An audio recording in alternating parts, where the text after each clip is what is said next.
want to go back to something that was mentioned on yesterday's show that we didn't spend time on. We do have Bruce Pearl in 20 minutes. Get you set for the weekend. Game day going to be at Auburn, Tennessee. Big weekend of SEC basketball. Get the latest on Janai Broome as Coach Pearl. We love when he stops by. Always a fun conversation. We will talk some college football today. ESPN has their list of the top 100 players of the season. Interestingly enough, there was an entity that released their top 10 quarterbacks returning for next year about 30 minutes after we went off the air yesterday. Maybe we review that and have that discussion again today from yesterday. Nonetheless, we were talking about quarterbacks and we were talking about Baylor, and Baylor came up, GMAC. And you asked the question, Auburn and Baylor, they open it up next year.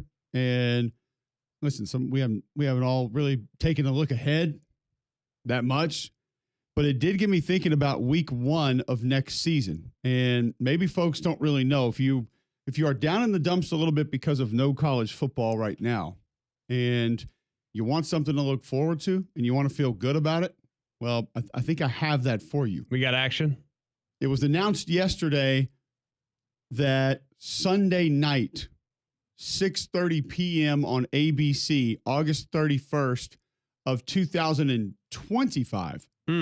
So this calendar year. Yes. Notre Dame will play at Miami. That will be your Sunday night game, Labor Day weekend. I feel good about that one. Carson Beck getting the go for the Canes. Lots of replace for the Irish. And that'll be your Sunday night matchup, Labor Day weekend, standalone college football game. Should be fun. Should be a good one. That will be alongside a doubleheader. South Carolina and Virginia Tech will go on Sunday as well. We just don't know what time. I'm assuming 3:30. As long as it's not 6 p.m. I don't think so. No, we'll be good. I don't think so. Those games will both be on ABC, ESPN. Yeah, and we've talked about for a while, not putting one other game that day has felt like a travesty for some time. I do think there was another one last year on a different. There's another one 2 years ago. It was Oregon State against San Jose State. Yep, fire. Get it out there. It was good. So we're gonna play we're gonna have a little. We got some games next year. A little bit of reverse action right here. Usually, last segment of the show on Friday, we play the game of if you could only have one, which would it be? It's our TD's Fine Furniture Super Sofa Game of the Week. So I'm going to ask you right now. I'll give you a list of week 1 college football games for 2025. You tell me, you only get one. Which one would it be that you would watch based on what we think we know right now? Well, Catholics versus convicts is intriguing. More intriguing than Texas at Ohio State? No. Texas, Ohio State's numero uno. That was why I had to set it up that way. You can't not take Texas, Ohio State. Can you not? Because I know what you've said this week. I know what team you've been on this week. LSU Clemson's pretty sexy as well. LSU at Clemson week 1. Home game, too. Of college football. Now, quarterback going to be gone for one of these teams, but a very intriguing matchup. Tennessee, Syracuse, week 1 of 2025. If Kyle McCord was back, though. Yeah, if Kyle McCord was back, then we got action. Auburn at Baylor. Now that, by the way, Auburn fans are going to love that stadium. Like, it's a really good experience. Right on the water. It's really cool. It's a really good stadium experience. They do a good job there. So that's going to be a neat home game, or road game, excuse me, for Auburn to see that environment. I feel like that's a massive learn about both teams game as well. Kind of see where you are. A lot of question marks. Could be good. Could be Boise at South Florida. Nebraska, Cincinnati, week 1 of the 2025 college football season as well. Now, I know a lot of folks will probably that game, but Brendan Sorsby back at quarterback. You're going to lose Corey Kiner at tailback for Cincinnati, but still could be a pretty fun game. How about TCU at North Carolina? The Belichick era kicks off against a 3,000-yard passer, Josh Hoover. Best of luck, Coach. You're down on him? Not down on them. I think TCU has a chance to be better than people think. I know one that's going to be sneaky good for you. Alabama at Florida State. No. What? That was not sneaky. That was not sneaking up on anybody. You think that Florida State's a little mad at Alabama from a couple of years back? Shouldn't Alabama be mad at Florida State for taking half their roster 2 years ago? Backups. Still took them. Montana State at Oregon. Bam. That feels like you. That feels Massive. like Cole. Cole 100% he's gonna dive. First of all, Montana State is like my favorite team in the FCS now. Oh, yeah. Like I loved watching them last year. I don't know if they're gonna be any good this year. I still ride with North Dakota State, but Yeah, that's fair. Smash mouth. But that one does some. that's not bad. No. How about South Carolina, Virginia Tech? Right out the gate, Lenora Sellers against VT. Georgia Tech at Colorado. I realize a lot of the luster from certain portions of both those teams has been lost, but still a fun game. Utah at UCLA. Big question. Who will be the starting quarterback for the Utes? Nate Johnson going back? No. Cam Rising. Devin Dampier. Okay. Does Cam Rising want to play football? Is Cam Rising around? I believe he has another year. At Utah. Correct. Now, No longer on team's roster as of a week ago. I will not be picking either of these teams to make the college football playoff, but you also get ECU at NC State. What's up with Cam Rising, man? Don't get it. Hanger on her. Cal at Oregon State Pac-12 in feud. a Pac-12 revival. Why is Miami and Notre Dame not on my ESPN schedule here? It's refreshing. Catholics Convicts is the greatest name for a rivalry, though, in sports. No, It's up there. it's so good. I mean, listen, it's going to be really difficult not to just say Texas, Ohio State right out of the gate. Has I to think be. LSU, Clemson, That's a close with two. Nussmeier, Klubnik, that has a lot of intrigue right there. A lot of intrigue. Notre Dame, Miami has a lot of intrigue with Carson Beck now in Miami. Notre Dame having to fill some serious vacancies from that roster and what it's going to look like. Lenore Sellers getting going against Virginia Tech early. Alabama's quarterback situation at Florida State. That's fun. Auburn at Baylor, like I said, I think a lot to learn about both of those teams. I think both those teams could sort of extend past expectations. Both could maybe go under expectations. Nebraska, Cincy has some intrigue. TCU at North Carolina is going to have a lot. You called this a couple months ago. That one might be talked about more than any of the others for one particular reason that we all know. You talking about Florida State, Bama? TCU, North Carolina. Oh gosh, that one will be exhausting. Yeah, we'll run that one into the ground. Yeah. Not us on our show, but just the media in general. Oh, I don't think we're going to do that game. So is it Ohio State, Texas? That's the one, John? Yeah, you're going to be very, very hard pressed to defeat that one. What about UTSA A&M? That one do anything for you? Can I talk you into that one? I got to go see how hard UTSA's been hitting the portal this year because they get an every elbow year. off the top rope every single season. Year. And they end up being halfway decent most years. A little bit of a struggle this year, but usually Relatively. they're able to get it together. Miami, Notre Dame on Sunday is insane. You know how good that is? Unbelievable. Golly. So good. That one, if Ohio State and Texas weren't playing, Miami, Notre Dame's number one, right? Got to be. Had no idea Denver Harris was going to UNLV, by the way. Who? Denver Harris, corner. A&M, Oh, yeah. then UTSA, now UNLV. They got an edge defender going to West Virginia. Yeah. They have a kicker going to Rice. Rice? Not sure if they're going to be able to get over Eddie Lee Marburger, quarterback transferring to Texas Rio Grande Valley.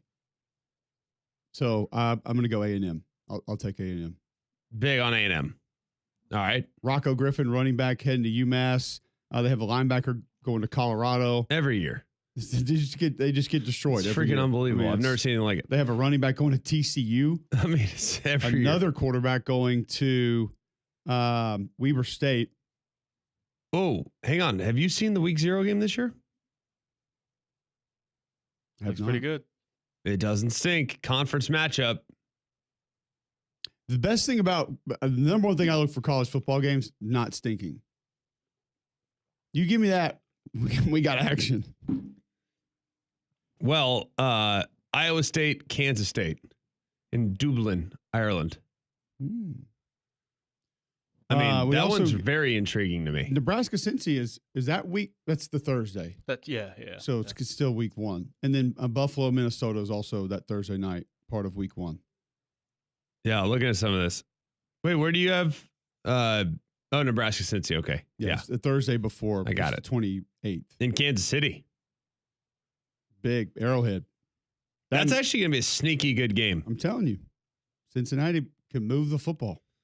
Cincinnati's good. They made a lot of progress last year. What do you got on the tape of Long Island University opening up at Florida? I'm not sure they're ready for the Gainesville Heat. That's going to be what hurts them. I'm looking at some of these.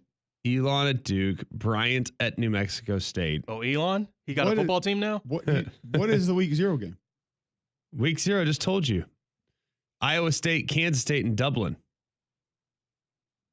It's not bad. Dude, it's conference matchup. Rocco Beck. You also got Fresno State of Kansas, and you know how I feel about Fresno. Yeah. It's taking a bit of a dip. No, Really? They turned a little Just redheaded. little bit. Haters. It's going to be a fun week. Do we know what the Monday game is? Don't get yourself in trouble. We do. Yeah. I haven't seen the Monday game yet. TCU in North Carolina in that Monday? I don't have it listed that way, but it easily could be. Oh. Yeah, it says TCU North Carolina. But still, that's, I mean, Monday E1. That'll be even more 7:30. leaning into that whole thing and discussion points on it. That's going to be a real boondoggle, that one. I'm sorry? Boondoggle. Yeah. What do we get from that? What does that mean? I don't know. Sounded about right. Does it? Oh yeah. Boondoggle. What does that mean? Some be careful games week 1. Toledo at Kentucky. Boondoggle. Work or activity that is wasteful or pointless. Okay. Yeah, But gives the appearance of having value. There you go. Mississippi State at Southern Miss week 1. Be careful. College football games just don't be a boondoggle. Hang on a second. You're trying to tell me that you're worried about Mississippi State? I'm just telling you, week 1, be careful. Going to a place with a new regime that's probably going to get a ton of transfers in that have played football. Just be careful. That's all I'm saying. I'm not saying they're going to lose. I'm saying be careful. I think you said translation, they're going to lose. That's not what I said. You know what people take it as, though. There's no translation button. It is what it was when it came out. Be careful. Northwestern at Tulane. I don't even think I need to say it, but be careful, Wildcats. Actually, you know what? I think probably going to lose that game. I'm about to say, who needs to be careful? Fair Tulane might need to be careful. They're going to be favored. Georgia State at Ole Miss. You don't have my guy there, Trent McKnight, anymore, so you're good, Ole Miss. What about Toledo at Kentucky? I just said that one, and yes, be careful. I'm just pulling them up. Be very careful. What about? No, I think that's about it. It's done. I don't. What about see San Fran U? No. Now, this was 1960s basketball, then yes, be very careful. Oh, I'm sorry, St. Francis U. That too. Yes. Yes. What about Central Arkansas at Missouri? Central Arkansas was my favorite team during COVID. If that was Steve Francis going up there to play. Stone Cold Steve Francis? The franchise. Old franchise. You'd be careful. But no. Okay. What about Merrimack at Kent State? I hadn't seen the tape on Merrimack. Merrimack Hall? Yes. When's she dressed in black? Golly, there's a lot of bad games, but there's a lot of good games. We had to go into all the terrible games. We can't help ourselves. We just told, hey, you know what? Let's really make ourselves feel better. Like, you want to feel better, guys? Here's what's coming up in 7 short months. Stephen F. Austin at Houston. Charleston Southern at Diego Pavia. Be careful. No. Mm-mm. Be careful. No, you're good. Who's Connecticut play? How about Old Dominion at Indiana? Be careful, Indiana. You're not the same as you were last year. Oh, Indiana's going to lose 17 games next year. They're going to make the playoff and lose 4 straight. If they drop more than they play, that'll be impressive.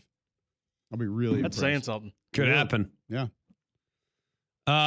What about South Dakota at Iowa State, week 2? Coming back from Dublin. Or week 1, I guess. Time off. They get extra time off. I don't know. I'm not. No, you're fine. They're coming back from Dublin. Gronkowski transferred. They're fine. It's also South Dakota, not South Dakota State, but Either one. is South Dakota good? I feel Probably. like they are. Probably. What about week 1, Utah at Is UCLA? there a Dakota that's not good in football No. besides Fanning? Maybe L, Yeah, too. sister. Yeah. El Dakota? Oh, that one. Yeah. I like that you're already on week 2. I'm on week 1. Guys, week 8 of 2025 is the week. I'm on week 1, but some of these teams are playing in their second game. All right, let's go to week 2. UL Monroe at Bama week 2. Virginia at NC State, doesn't hate it. They got Baylor at Ole Miss SMU week transfer 2, quarterback. sneaky good. Baylor at SMU week 2, real sneaky good. James Madison to Louisville, be careful there. How about Ole Miss at Kentucky week 2? Let's go. Let's get into it right away. Ugh, I did South Carolina, Kentucky last year, week 2, and it was not fun. Arizona State at Mississippi State week 2. No Scattaboo. no scataboo. Iowa State, we've had that one. Now, wait a second. ETSU at Tennessee week 2. Do they play both quarterbacks Hang at on the a same second. time? Do Did they play you know both that- quarterbacks at the same time? Cade McNamara and the North Carolina transfer. Are At they the both in same together? dang time. At the same dang time. Michigan at Oklahoma week 2. Did you know that? That one do anything for you? Might. That one move the needle for you? I'll be in. I'm interested in that one. Dude. What? How did I not know about this? Exactly. Kansas at Missouri week 2. Bam. Rivalry. Like big, like hatred. Like I hate you rivalry. You're thinking about basketball. Okay. It's the Iron Bowl of Missouri Stop rivalry. that right now. What? Don't do that. You're not allowed to do that. It's not a real thing. Well, I'm just telling you. Could you not say the same thing about Arkansas State at Arkansas in War Memorial Stadium? That's called a throwback rivalry. They're literally fighting a war. Don't even look at the records. In Throw the memory of records the war. out. Yeah, it's Negative. true.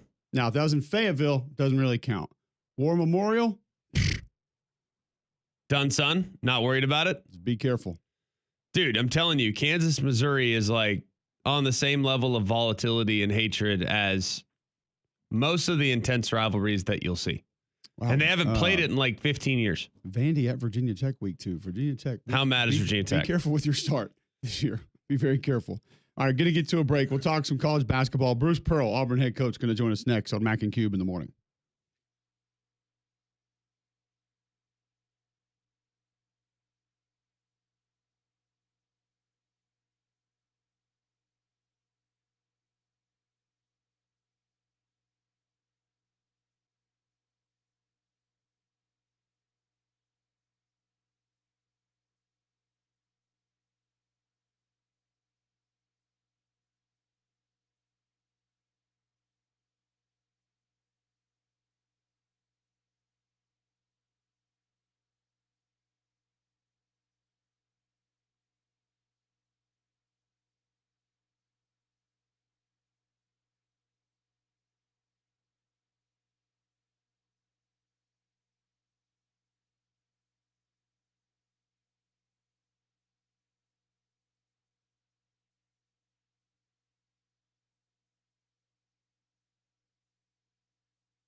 All right, welcome back in. McElroy and Kubick in the morning. Going to go right to the phones. We've got Auburn head basketball coach Bruce Pearl heading into a massive weekend. Game day in Auburn. Tennessee comes to town. Coach, I know it doesn't take much to get you excited, but have to feel good about getting game day in there to into Auburn again, because we know it brings a little extra attention. It gets the excitement ramped up. The Jungle's going to be great no matter what, but should be a fun weekend on the Plains. There's only 8 game day weekends, and the fact that this is the 5th year in a row that they're coming to Neville Arena to see the best home court advantage in college basketball, it just reminds me of how grateful I am to be the coach there, and excited for our players and our fans, and hope we can continue to play good. We've been speculating from a distance about kind of what Janai's doing and how that ankle is healing. Already came back as quickly as anyone could have imagined a couple weeks back when he was banged up. I think he missed 1 game or not even. But how's he progressing so far, Coach? He's doing well. There's a little difference between the shoulder, which doesn't bear any weight, and carrying a 260-pound man around, and especially when you're jumping up and down the floor. And so it's going to be about mobility. That's going to be the biggest thing. He worked out a little bit yesterday, and it was great to see him moving. And as you know, sometimes when you do work out, it actually flushes some of that swelling out of the joint area, and we hope that it allows him to feel better. But it's going to all be about his ability to move. So I don't know what his status is for Saturday, whether he's questionable or possible. But at least we know he's not. It's not too far in the distance, and we got to find ways to win without him. And that's not easy, especially on the offensive end, because he's such an incredible offensive player. These guys are the techniques to get guys back are so different than they used to be. Coach, like back in our day, it was like, well, some guys thought it needed to be heat. Some guys thought it needed to be cold. Then you needed the contrast, a minute here, a minute here. You need to elevate and compress. Like what, outside of, you just said working out flushes it. Is there anything else you can do nowadays that you might not have been able to do back in the day that can accelerate your recovery? Well, those guys go to bed with stuff on, like those electronic stuff. They go to bed with and look, and there are medications that assist to the healing. Yeah. And we got the best trainers and the best technology and so on and so forth. And look, they're not trying to rush him back. They're just trying to get him back, to where he feels good. And of course, they're able to tape it, and they're able to give him a little bit of support. So it'll be great. He is a National Player of the Year candidate. He leads us in scoring and field goal percentage, rebounding, block shots, second on the team in assists. I mean, he's a very, very important piece for him. And there are certain matchups where not having, that size is definitely a factor. But again, we have to find ways to be able to compete without him. And it's going to be tough against a team like Tennessee, who always plays as big and physical. They're the 7th best offensive rebounding team in the country, and they're number 1 in field goal percentage defense and 3-point defense in our league. So that means they're hard to score. Look, they're going to be hard to score against with a healthy Janai, and that's going to be our challenge on Saturday. But Coach, you and Bruce Pearl, Auburn head basketball coach with us now, you seem to be a master in sort of shifting to the positives and finding a way to turn something into a positive and using it sort of as extra motivation. What have some of those messages been to the team, knowing that you were going to be without your best player for a couple weeks? Well, I mean, one of it is really not focusing on it. So they're just sort of trying to just next man up and recognize, where are the areas that we miss him, and where we've all got to, pitch in. We've got to all pitch in, rebound the basketball. We've got to do a better job of making 2-point baskets. And that's something that Janai was, really good at and did at a very, very, high percentage. And then I don't care how many, we won the league 4 of the last 7 years. I don't care whether Tennessee and Auburn have got the best winning percentage over the last 8 years in the SEC. And sure, we'd love to talk about that on radio. We'd love to talk about that in recruiting. But I'm never going to stop playing the underdog card. I'm not. That's not how we are. That's not who we are. That's not how we're built. Jahad Pettifor is really truly the only 5-star recruit on this team. Everybody else had to come up a different way, and including their coaching staff. And so, Tennessee is an elite program, and there are several programs in our league that are elite programs, and we're going to continue to try and be the team that is the hungriest team in our league. Coach, we are continuously amazed at Jihad and what he's done. I mean, the freaking windmill, when you think about that he's not even 6'2", he looks like Zach LaVine going up and dunking that ball. It's insane the things that he does. And then you see that he's doing it off the bench.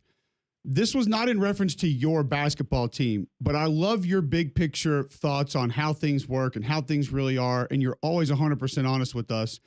Richard Hendricks came on with us yesterday, and we were just talking SEC hoops, and we asked him about Pettiford and just how incredible he was, and that turned into a conversation about today's roles in basketball, and he spun something that I think everyone wants to make a negative into a massive net positive, and it was – with the distribution of funds and how guys are getting reimbursed this day and age, roles are being accepted at a higher rate than ever. He said he thought it makes it much more easier for guys to be okay with the role that when he played, or 5 years ago or 20 years ago, guys would have just said, no, I'm not doing that. I have to be in the starting five. I have to play 30 minutes a game. Do you think that that's a reality with your team? And do you think that's a reality sort of across college basketball? Well, I think you make some great points. I think it is a reality on our team because these guys were recruited honestly, and Todd was raised right. He cares about winning. Whether he's now, look, I'm sure he'd like to start. I know he wants to finish, but so do a lot of other guys on that team. And the question is, will you accept your role? I don't know that NIL has anything to do with whether guys are more accepting of their role or not. I mean, maybe if they're going to pay a quarterback $1 million to sit on the bench, they're still going to pay him $1 million. Maybe that would be the case. I just think that to me, it's more about why did you come here? Like, why did you come to Auburn? Did you come here to get your degree? Did you come here to develop and get better? Did you come here to win championships? Did you come here to be a great teammate? If you came here just to start and score 20, then you probably needed to go someplace else because that's not our culture. You may start and you may score 20. And so we lose some recruits right early on. And, I got to tell you, my son Steven's like, Dad, do me a favor. Could you just lie a little bit more in recruiting? I mean, this guy doesn't think you want him. And I'm like, son, here's the deal. I got to coach him. I believe me, I want him. And he knows I want him. But I also need him to earn it. I learned that from Pat Summitt. Pat Summitt, I'd never forget Pat Summitt telling Candace Parker, look, Candace, you signed up for this, right? I wanted you to come here, but, you wanted to be a Lady Vol. That came with something. And I'm not saying that I'm right. I'm just saying so that's how we do it. So, look, I recruited Todd Pettiford to be a scoring guard. I didn't think he could make the transition to being a point guard, even though he was the size of a point guard. I thought his best chance for success early on in college was, hey, go score, because you can really score. Don't even worry about distributing the ball. Don't worry about setting up offenses. Don't worry about dealing with me, which quarterbacks and point guards have to do. Just go score. And I was wrong because he can do it with and without the ball, but it's a lot easier to do it when he's got in his hands. What do you think of this week, Coach? I mean, I know it's a grind right now, and it's hard in the SEC. It's kind of ridiculous just how hard it is. But to have a whole week off to kind of focus on yourself, to get healthy in Janai's case, to kind of pay some attention to some self-scouting, do some things like that. Is this the right time to, I know it's, look, you don't control your schedule, but is this a good time to have that week where you don't have the midweek game, or would you be better served a little later in the season? No, I think it's a good time anytime, and whether it's after 5 games or 10 games, it was good to get. The combination of having Martin Luther King Day on Monday as well as not having to play either Tuesday or Wednesday, it gave us one extra day off is really all it did. But it was almost more of a mental. We don't have to prep again. That's the thing about the schedule is there's rarely, when you play 2 games in 1 week, the kids might have 1 day off when they don't have to think. Coaches don't have any days off, and so it's a mental preparation. Sure, it happened at a good time because it was maybe one less game than Janai's going to play. But one of the things about our team, And again, I go back to this last week. I mean, we played Mississippi State, ranked 15th in the country. We go play at Georgia. They're ranked for the first time in 20 years. They've won 13 straight at home. It's been undefeated this year. They beat the number 6 ranked team, Kentucky. And we go there and win without our best player. And you know what's funny about it? Nobody really talked about it much. Not that I'm looking for any more credit, but I would love to have, I'll be honest with you. It was to go do that. It gives an opportunity. Let's talk about Miles Kelly. Let's talk about Jaheim Hudson. Let's talk about what kind of defender Denver Jones is. Let's talk about what a second half, that Chad Baker-Mazara had. Let's talk about the fact that we beat Georgia at Georgia when Chaney Johnson and Dylan Carwell have 4 points. We're not. Okay, so you know what we got to keep doing? We just got to keep winning. And we got to, in a league where, like, Florida is off to the best start, like since maybe Billy Donovan days or then some. Texas A&M's already beaten 5 teams that are ranked in the top 25. They've never done that before. Alabama's off to a record-breaking start again. And we haven't even talked about Tennessee and Kentucky or, Ole Miss is off to a break. It's almost like SEC football. So what it is, it's going to be about matchups. It's going to be about staying healthy. And it's going to be about being excited to play every night. We asked Coach Sanderson about it yesterday, Coach. I said, why is nobody talking about, especially with your bigs getting in foul trouble early and getting a little dinged up, going to getting that win in Athens? And he raved about it. Just said, people don't understand how hard it is to win on the road in this league. And then to have to do it the way that Bruce did with his lineup, he said we talked about it Monday coming in, how this is not going to make a lot of noise, but that's a hell of a win to go do that the way that they did. And that's always a sign of a great team, right, Coach? It's winning different ways, not being overly reliant on either one aspect or one player on your team. I think it is. I do. I think it is. And while I'm sitting there and listening to myself complain, which is pathetic, we also recognize that we've won 3 games on the road, and all 3 sort of came down to a last possession. We've also been blessed. God's blessed us. We've been very, very fortunate.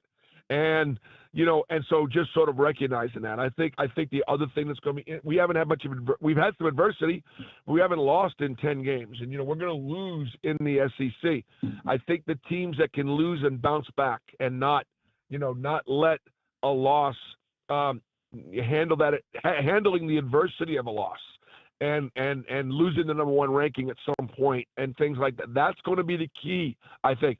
And then bottom line is, will we continue to get better throughout the season? The injury to Janai helped us change and helped some other guys get some opportunities that maybe, gave us a little bit of depth. Like I said, we don't win the game at Georgia without Jaheim Hudson, who hadn't been playing a whole lot, played 18 key minutes. I'm just so happy for him that his whole career, his whole life, he's going to be able to remember the fact that, in that game, I was injured, I stepped up, and helped us win the game.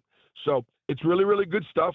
But we're only a third of the way through the SEC schedule, and a lot is to be determined. Coach, we appreciate the time as always. Enjoy it this weekend. Going to be a massive weekend in Auburn. Great matchup. We look forward to having you back soon.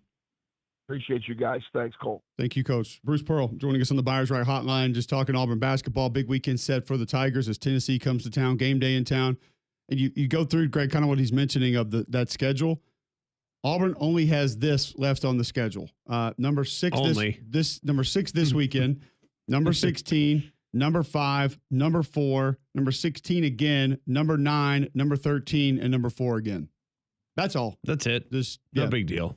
Throw in an LSU and a Vanderbilt and now a Georgia team that are not ranked once again with Arkansas. That's all that's left on the regular season schedule. So, but I think, too, we didn't get to Coach Pearl with this, Craig. What happened late against Texas, what happened late against South Carolina, what happened late against Georgia, either holding on or finding ways to win later in games, that's what teams that don't have continuity, don't have chemistry, a lot of teams fold there. A lot of teams feel the pressure there. And this Auburn team has sort of found a way, specifically late, to either hold on to win. Now, you shouldn't give up a 17-point lead.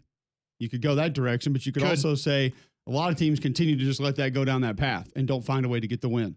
For sure. I thought the win last week was gutsy. I mean, to me, Georgia's a good team. And if Georgia makes a couple free throws, maybe it's a different conversation, but at the same time, I felt like there was a lot of things that Auburn was doing to make life very difficult on Georgia. They were extremely aggressive defensively. I thought they had some momentum killing shots that they were able to drop on the offensive end. Every time Georgia got close, it's like Auburn threw a haymaker right back at them and made them wobbly again. It was really an impressive performance. This team's got guts, man. They got a lot of guts. And if they can continue, I think down the road, as crazy as it may sound, Janai being hurt is only going to make guys play that much more confidently. And his return, it's not going to disrupt the rhythm that they created in his absence. It's only going to accelerate the fact that, hey, we did it without him. He is now one of the best players in the country, if not the best player in the country.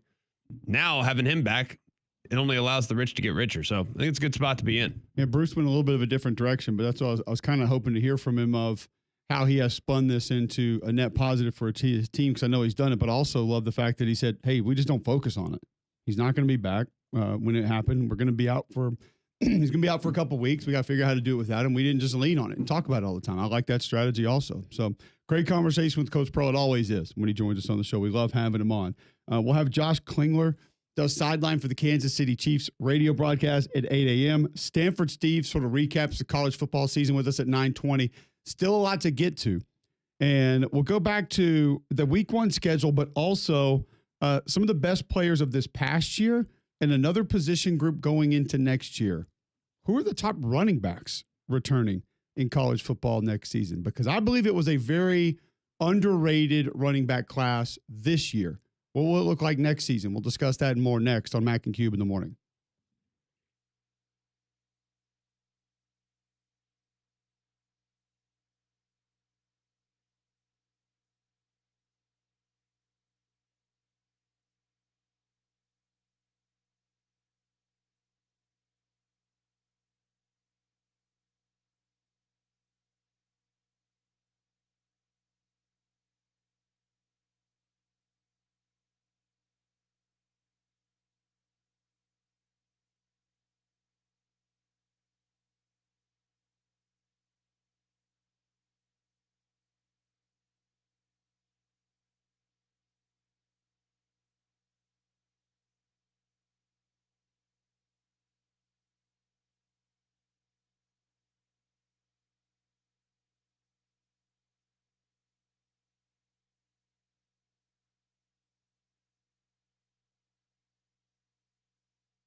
We talked about the top returning quarterbacks in college football yesterday.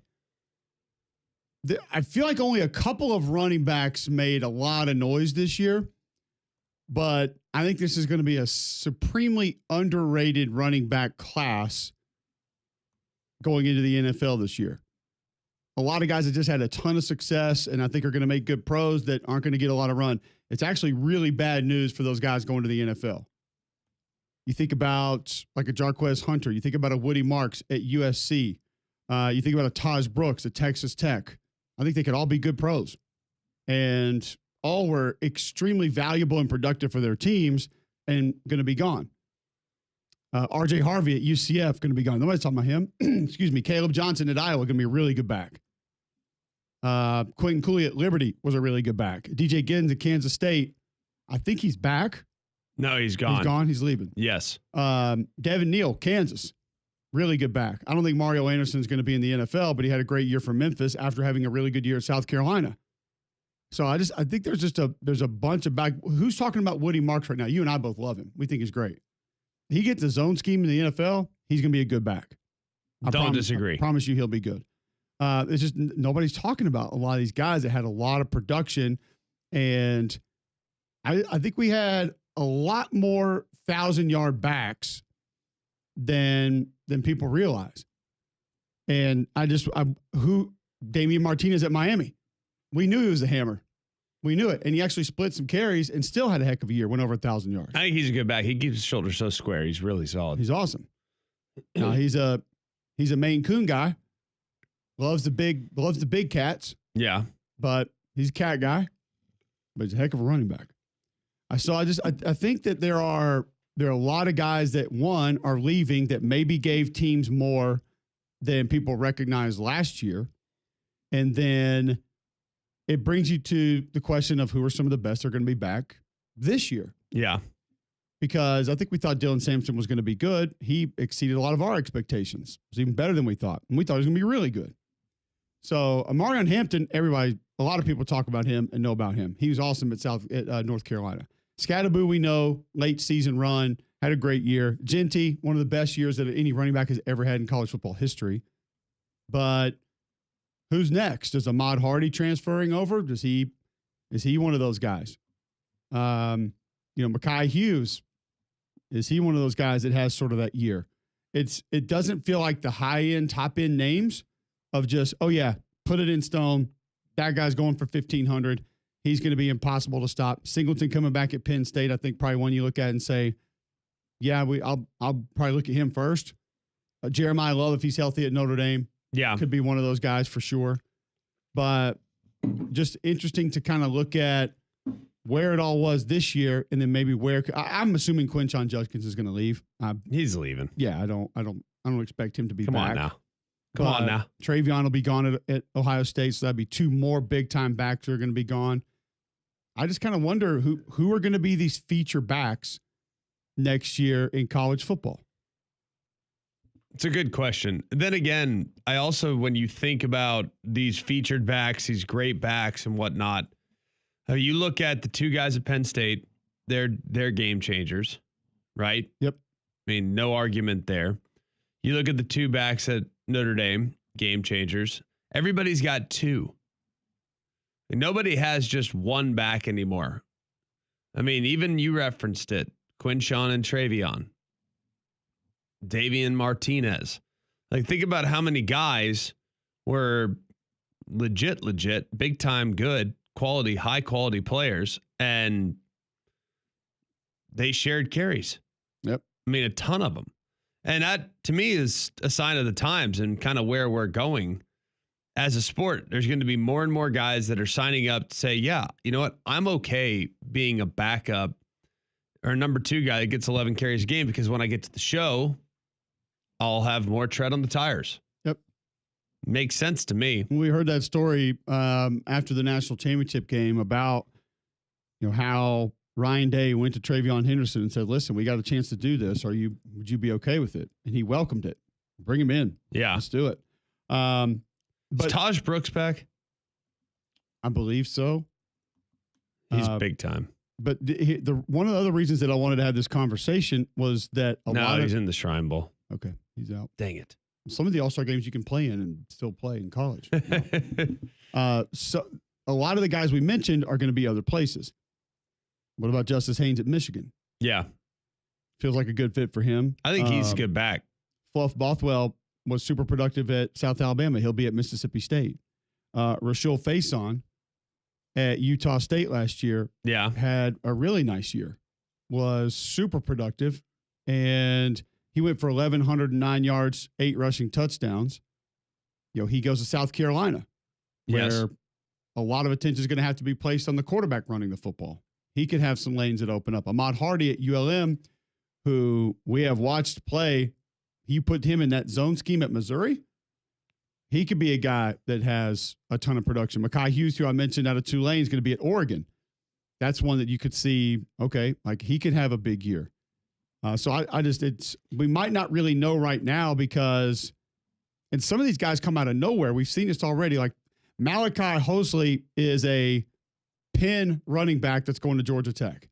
I hadn't seen the tape on him, but we see some of these guys sneak up, and all of a sudden, whoa, where'd that guy come from? Yeah, the Darrell Robinson kids coming to Auburn from. That UConn. happens a lot.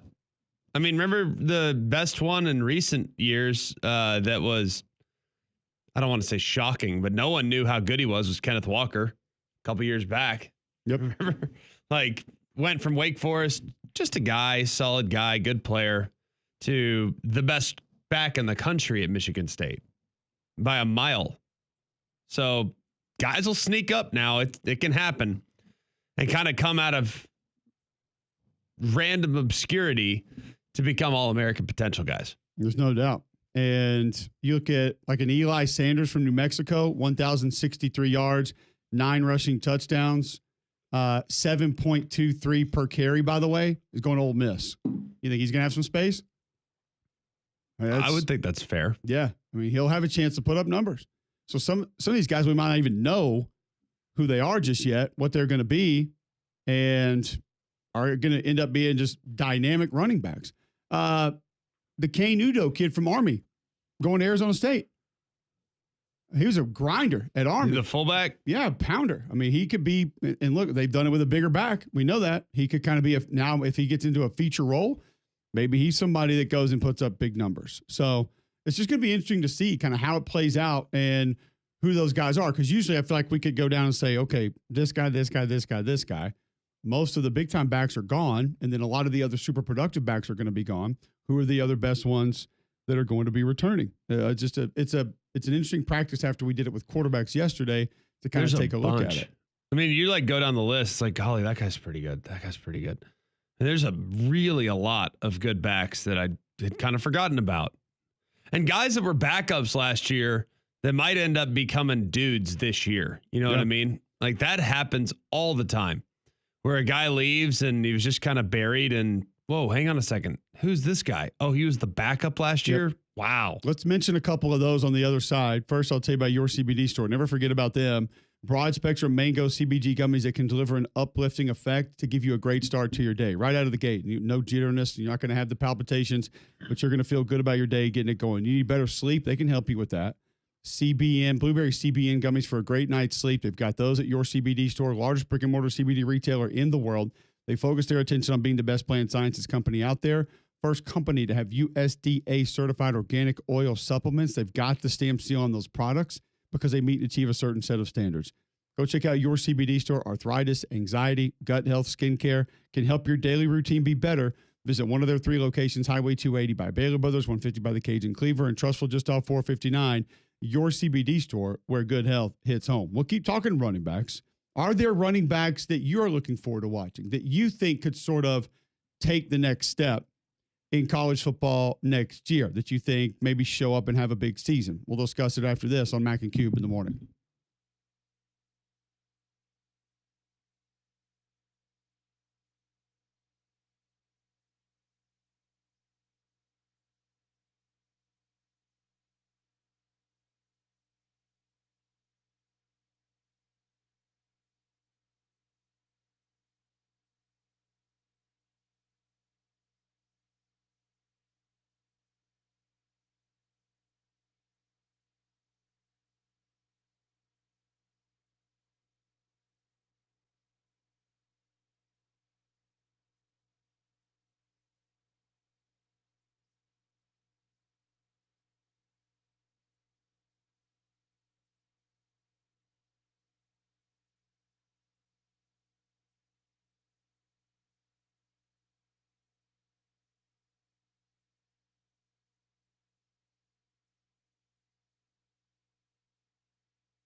7:55 Friday, January 24th, right here on Jocks 94.5.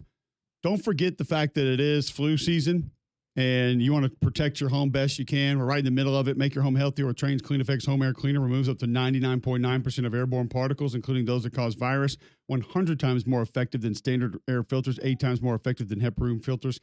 Find a dealer near you at Trane.com. Is there a bag that sticks out to you, Greg, that you're kind of think, all right, I'm ready to see him take that next step, when he gets that opportunity? Yeah, there's to be that guy. There's a bunch of them that I think have a chance to be really, really good this upcoming year. A couple that are on the move, but I've been a believer in Noah Whittington for a while. He's kind of been a backup for a while at Oregon behind Jordan James and then previously Bucky Irving. Like, he's a guy that I think is very capable. He's not huge, but really good in that offense. Another guy's Mark Fletcher at Miami, who's kind of a big, square-shouldered back, runs a little tall. Yeah, he runs a little tall, but I think he's got a lot of game. I think the A&M backfield is going to be interesting. It's got to be healthy, whoever it is. But you have Right. multiple backs that could actually put up huge numbers in that system, and you just want to see one consistently be the feature back for a while, or even if it's just two who offset one another, staying healthy throughout the course of the season. We're going to shift from college football to the NFL, talk AFC Championship game with Josh Klingler right after this. Sideline reporter for the Kansas City Chiefs, next on Jocks 94.5.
Welcome back in. McElroy and Kubelik in the morning.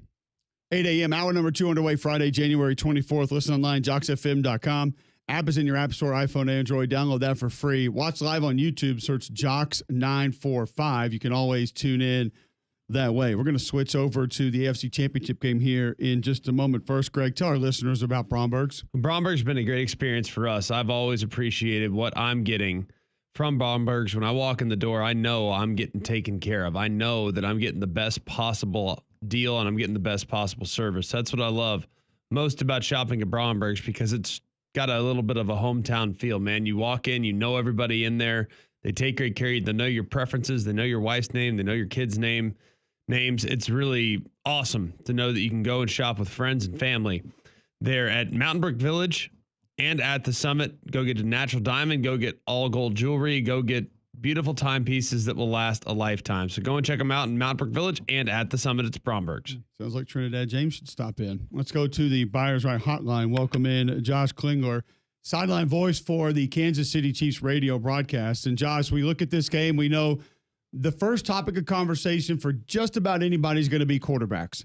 What is the next aspect of this matchup that you look at that you think could go the furthest in deciding this game? Well, I think maybe a question that we've been asking since I think the first game of the preseason, which is amazing to think the Chiefs have gotten this far and haven't figured it out, is left tackle, how to protect the quarterback. And I think that's probably still the biggest issue with the Chiefs. Now they've kind of figured out a way around it here down the stretch, but protecting the quarterback's big. I was looking at the last matchup back in November. I don't know whether to crumple up the paper and throw it away. And these two teams know each other so well.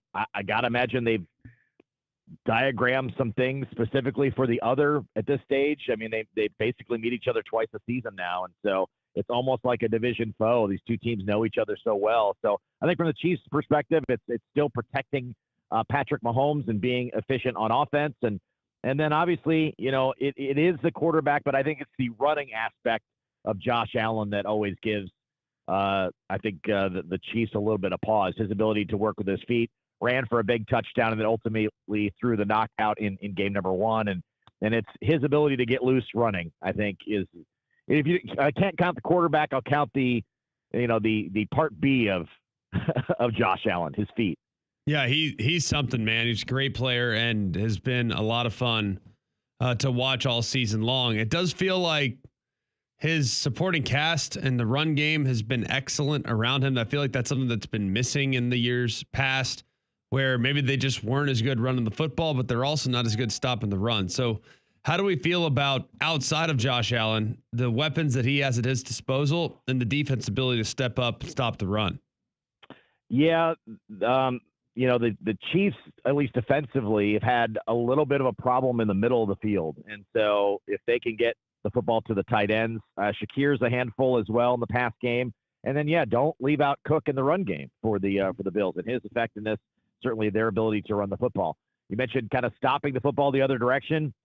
Does anybody really expect the Chiefs to ground and pound at any point in time with, and I'm a run the football first type, right. And I get laughed at every game we sit down and I go, hey, maybe today's the day that they run it more than they pass it, and I just pretty much get laughed out every week because the Chiefs just aren't built that way, right? And you have Patrick Mahomes, you don't want him, giving up the football too frequently, so they're never going to be as, I guess even if a team gives up a ton in the rushing game, you just don't ever see the Chiefs run the football straight at him. Could they do some other things with, say, Xavier Worthy and the end-around game? Yeah, they'd probably be more in line to do something like that against the Bills. I think defensively, I think the Chiefs have, on paper, I think the better defense.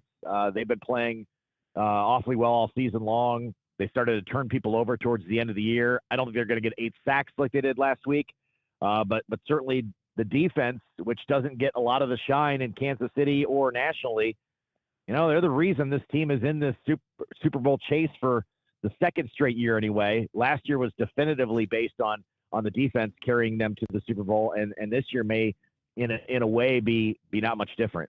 Josh Klingler, radio voice on sidelines for Kansas City Chiefs broadcast, joins us on the Buyers Right hotline, previewing AFC Championship game. You brought it up, turnovers. I was going to go there at some point. 8 turnovers on the year by the Buffalo Bills. It's a staggering number. Also, 21 straight games without losing the turnover battle. Does that maybe sort of neutralize this and say, well, the turnovers aren't going to be as big a deal because it's just not going to happen there? Or does Kansas City have to find a way to take it away to get this win? I don't think necessarily. The Chiefs have been weird in defying those odds too. I mean, last year's team specifically, they didn't win. You know, they kind of had to come on late to even get close to balancing the turnover ratio, which was kind of weird because you always talk about, you know, teams that turn it over more than they take it away, you know, being usually ones that are looking for a new head coach. And the Chiefs last year were kind of in that boat. And really the bulk of their turnovers came in the last, you know, 3, not really counting the final game where they didn't play anybody, but the final kind of 3 weeks where they really just kind of got contagious and started to turn people over. So they don't live and die by the turnover defensively. It doesn't kill them a lot offensively, but I don't think you want to be, you know, a couple turnovers down and expect to win against Buffalo, or have to count on getting a turnover against a team, as you mentioned, that is 21 straight games winning the turnover margin. So I just think being efficient on possessions is, to me, the biggest key, probably for either team. Like, who's most efficient offensively in punching in some type of points on each drive and not, you know, being, you know, the less the 3 and outs, the better in this game. Cause I think it is going to come down to, it's been close games. The last one was 9, and that was the biggest margin they've had in the last 5 or 6 meetings. And so I still think it's going to be a 1 possession game. So you got to value the football. Yeah, it's definitely maybe the biggest factor in whether or not these teams win or lose is those, excuse me, that take care of the ball. Excuse me. Looking at just what the home field means. And I know that it's hard to win on the road anywhere. It doesn't matter. High school, college, NFL, you name it. But is it more about the Chiefs or is it more about the home field? Because even before they got Mahomes, they're like, this is the hardest place in the NFL to play outside of maybe Seattle. So how much is that home field worth from a point standpoint?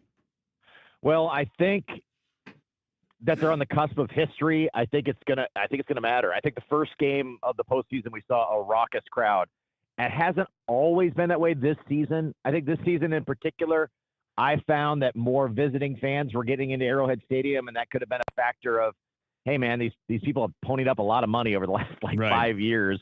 And I thought this year was probably the first time that they let their guard down a little bit. I have friends personally, I'm not going to name them out loud, but I know that they're like, yeah, you know, Bears are coming to town. Whoever is coming to town, like, we're going to try to make some coin back. And then they locked down the hatches last week. I mean, it was completely Chiefs. And I know Bills Mafia is going to try to get in, and I think the Chiefs fans are going to be very defensive in doing that this week. So I think it will factor in.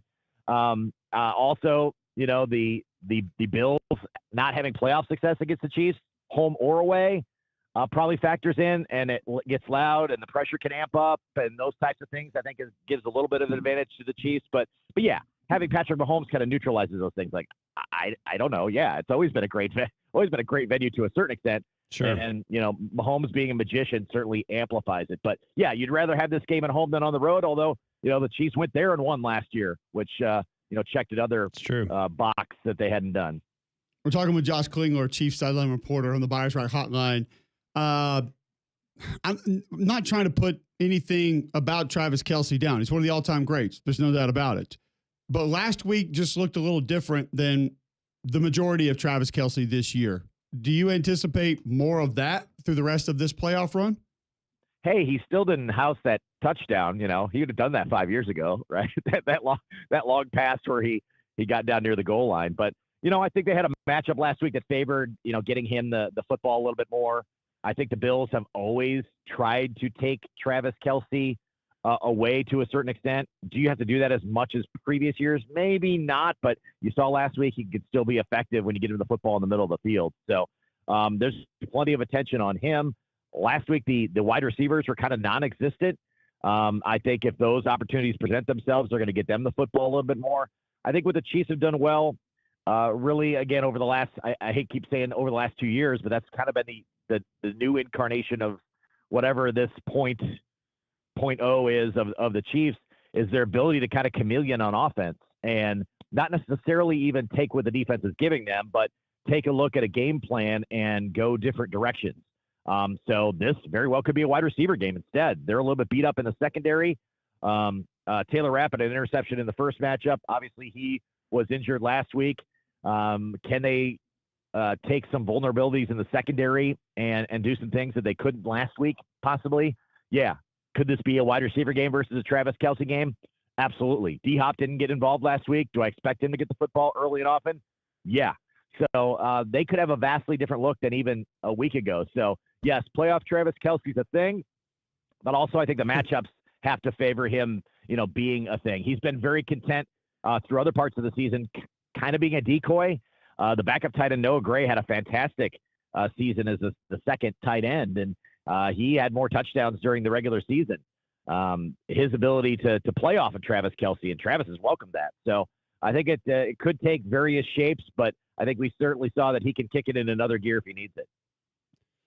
Finally, when you look at Andy Reid and how his image has changed from being a guy that couldn't win the big one to a guy that now has 3 Super Bowl rings, there's been speculation about if he wins another one, he could shut it down. But there was also speculation about that last year. I mean, it's kind of wild to think. I mean, he's a lifer. I couldn't imagine him not coaching. So how real is the speculation that he could be nearing the end? And is that something that we should be paying attention to?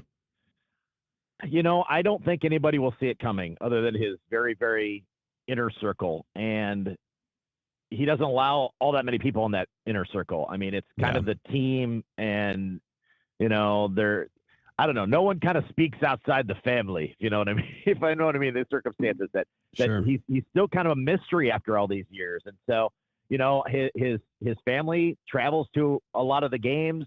His wife's alongside all the time. They both seem to still enjoy what's going on. And he's always said, hey, I'll just keep doing this as long as I enjoy doing it. Got a lot of grandkids that are around. So I think he keeps his family close, but he's still a guy that at his heart loves the game of football. So I don't think we'll see it coming. I don't get any stronger feel this year versus last year. I don't know that winning 3 in a row and banking history would make everybody just walk. There's a drive. There's a drive with he and certainly the leadership players on this team, the Chris Joneses, the Pat Mahomes, the Travis Kelce's that keep the fuel going. And so I don't think we'll see it coming, guys. I think it'll be kind of he just walks and we all go, whoa, what just happened? I don't think I see anything any different than we have in previous years. Josh, we appreciate the time, man. Great stuff. Enjoy the game. Sunday is going to be a good one. I don't think anybody doubts that. We all believe it, and look forward to having you back soon. Thanks, guys. Appreciate it. Take care. Josh Klingler joining us on the Buyers Right Hotline, sideline reporter for the Kansas City Chiefs. And I asked him this question. I'll ask you this question, Greg. After quarterbacks, where do you go next in this matchup? What are you most interested in? What do you look at the most as to what will decide this game? It's probably the Chiefs' run game against the Bills' inability to stop the run. Relative inability to stop the run. They're just not a good team against the run, which is kind of mind-blowing to me. It's Buffalo after all, but they're a very athletic team. They can get after the opposing quarterback. They're a team that's great with the lead. But man, it's hard to justify taking the ball out of Patrick Mahomes' hands, isn't it? Yes. And to lean so much on the run game, but that's probably the path of least resistance against this Bills defense. So that would be something that I'm really interested in, is how much are they willing to take off of Patrick Mahomes' shoulders in favor of exploiting a weakness of the Bills? Yeah, I go back to that protection also that Josh brought up, not just for Kansas City, but for Buffalo as well. And then we know both these QBs have mobility, can move around. What do they do when they ad lib? What do they do off script? And how do the second, third level of those defenses operate when that happens? Because we know it's going to happen a lot. Sure. Is it going to be more north and south? Is it going to be east, west, where you continue to look down the field, try to find things through the air? It's going to be a fun game no matter what. I think we all believe that. We all know that. What can you tell our listeners about Shannara Flooring? Well, Shannara Flooring and Fu, the owner, they know that making a decision to change the floor in your home is a big decision, and it's one that is expensive. It's also hard to find people that you can trust that are going to show up on time, that are going to be respectful of your home. and that are going to get the job done right without any issues whatsoever. And at Shannara Flooring, they understand those concerns and they put your mind at ease so that you don't have to worry.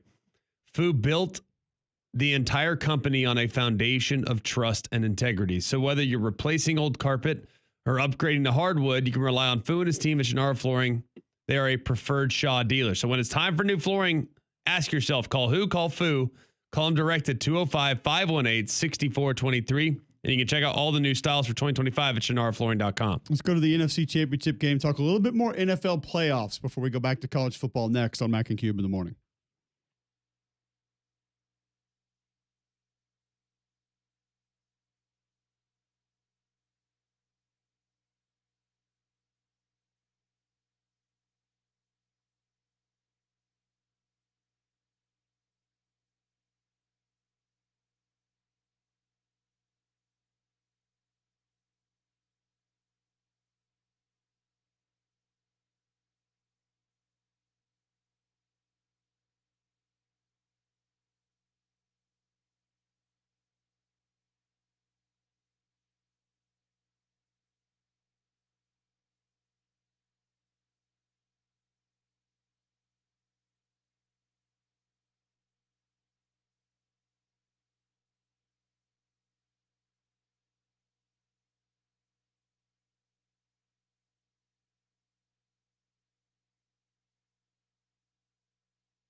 $8:19 Friday, January 24th, Jocks 94.5, 800-239-9569.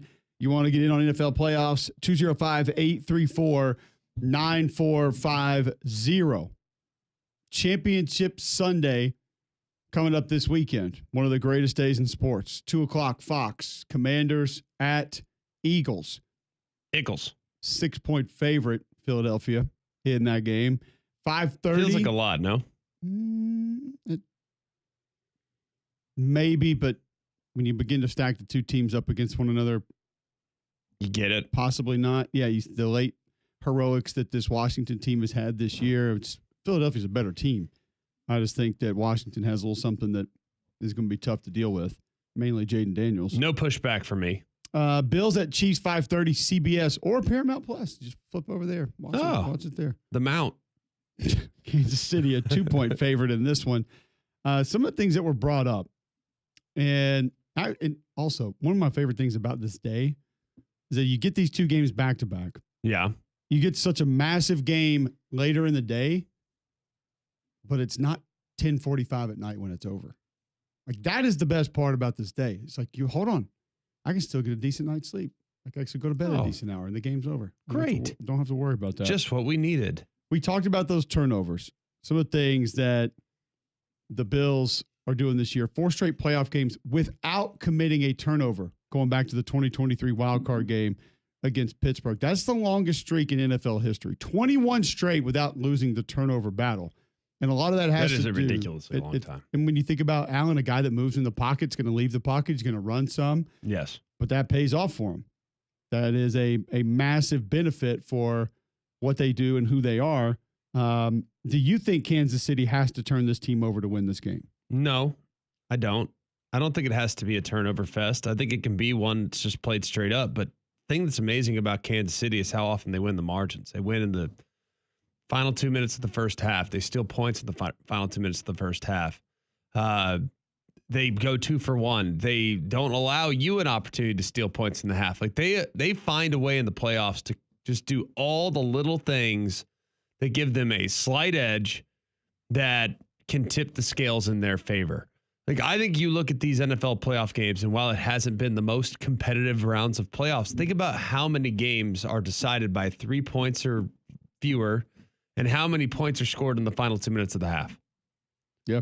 I mean, it's amazing. It's really, really amazing. So I think that has a lot to do with it. And it's something that I'm always super mindful of when evaluating these games and these teams going into, some of these matchups. I'm really interested in that part of it. Sort of the turnovers, but more of Allen and his legs and what he does, because we know what Chris Jones is. Leads all players with 46 quarterback pressures in the playoffs since the start of 17. Karlaftis has been great.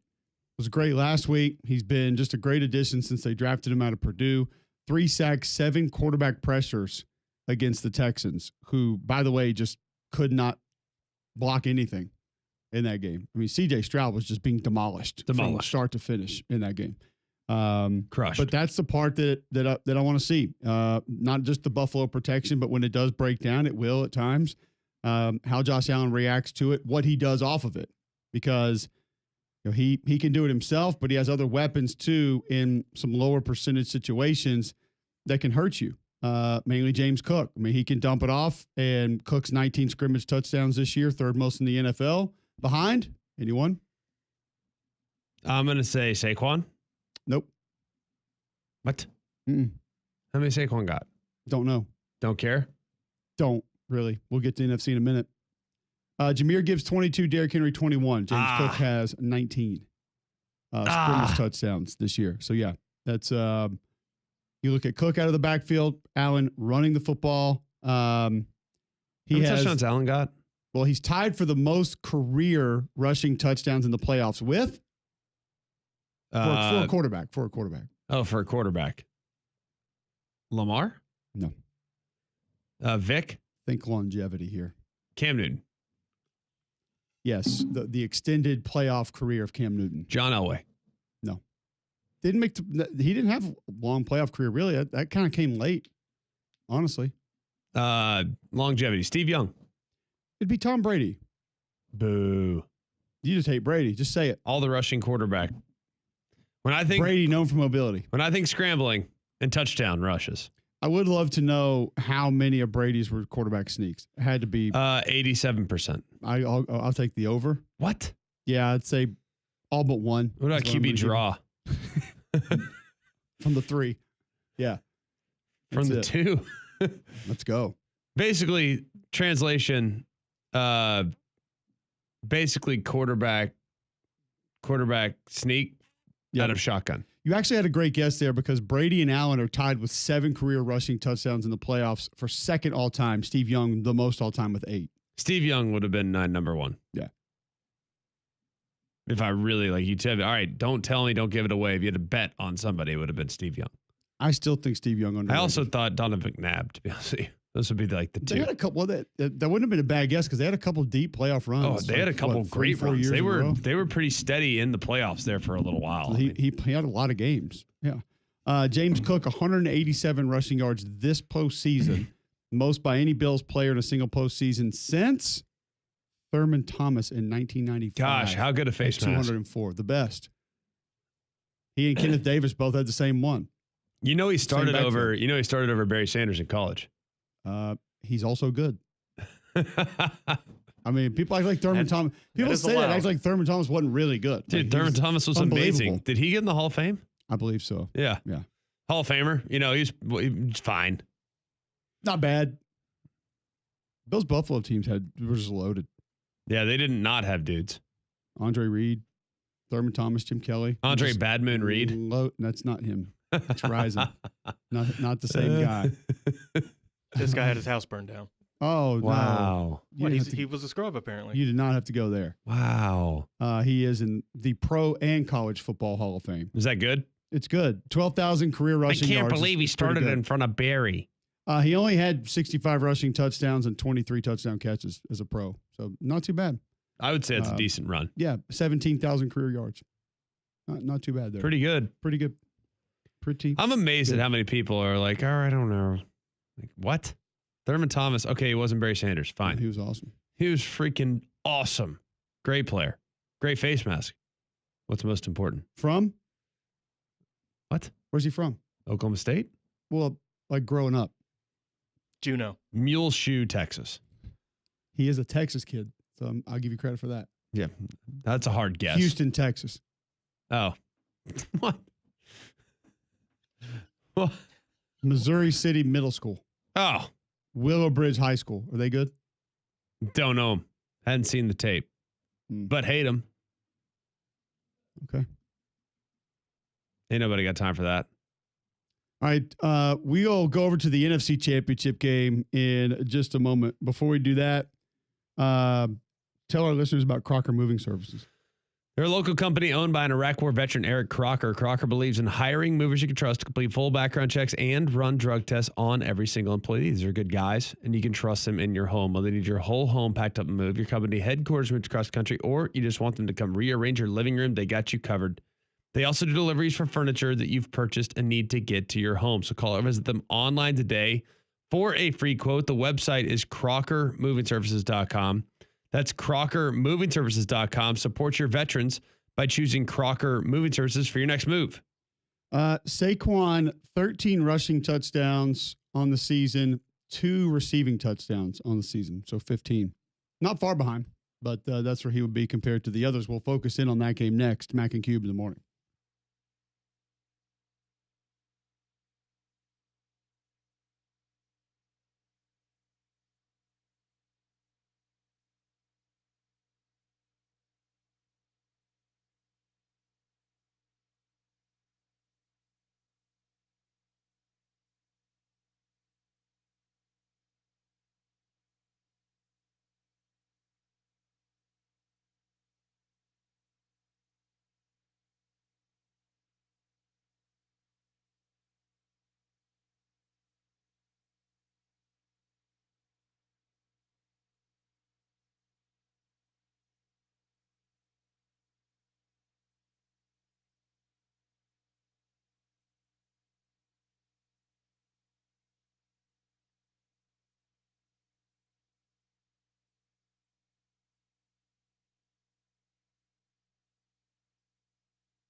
Now, the health of Jalen Hurts is going to be big in this game. You wonder how much you can rely on certain aspects of his game, but the different facets of this offense, what they can be out wide, what they can be on the ground, how explosive they've been in the run game, Greg, has got to be, I would say, dare I say, concern number one for Washington going into this game. Just listen, going in, you got Saquon Barkley. You've got to try to neutralize the run game, but the big runs that he's been able to reel off in this postseason, late in this season, has to be a massive concern. I don't know how much you alter things just because of that, but you wonder, does it keep you from maybe playing closer to the line of scrimmage? Just the fact that he's been able to reel off multiple 40-yard runs in this playoff run that they're already on. No, it's crazy. And to know how many teams are selling out, because there's not a lot of people that are super threatened by what they're doing through the air at all. So looking at all of that, if you can get beyond the fact that people are selling out to stop Saquon, yet he's still finding ways to create big explosives, is absurd. It's absurd. It's been pretty ridiculous. And then you just think about the capabilities at wide receiver that Philadelphia has, and Jalen Hurts, of course, however mobile he is in this game, it's still going to be dangerous and something you have to pay attention to. But on the flip side, Jaden Daniels just seems to have that it factor, something different, something else that might not always be in the stats, might not always be in the box score. He just finds a way. And, of course, he can break you down. His mobility can be dangerous. What part of the Washington offense do you think maybe is most important for them to find success against Philadelphia? I think they're going to have to continue to create big play. First of all, you got to protect. I mean, that D-line for Philly, they're a problem. So being able to protect is paramount. And I think with their athleticism, like, they're good enough to stop the run without really attributing a lot of extra bodies to the box. So I think like perimeter run game is going to be pretty significant too.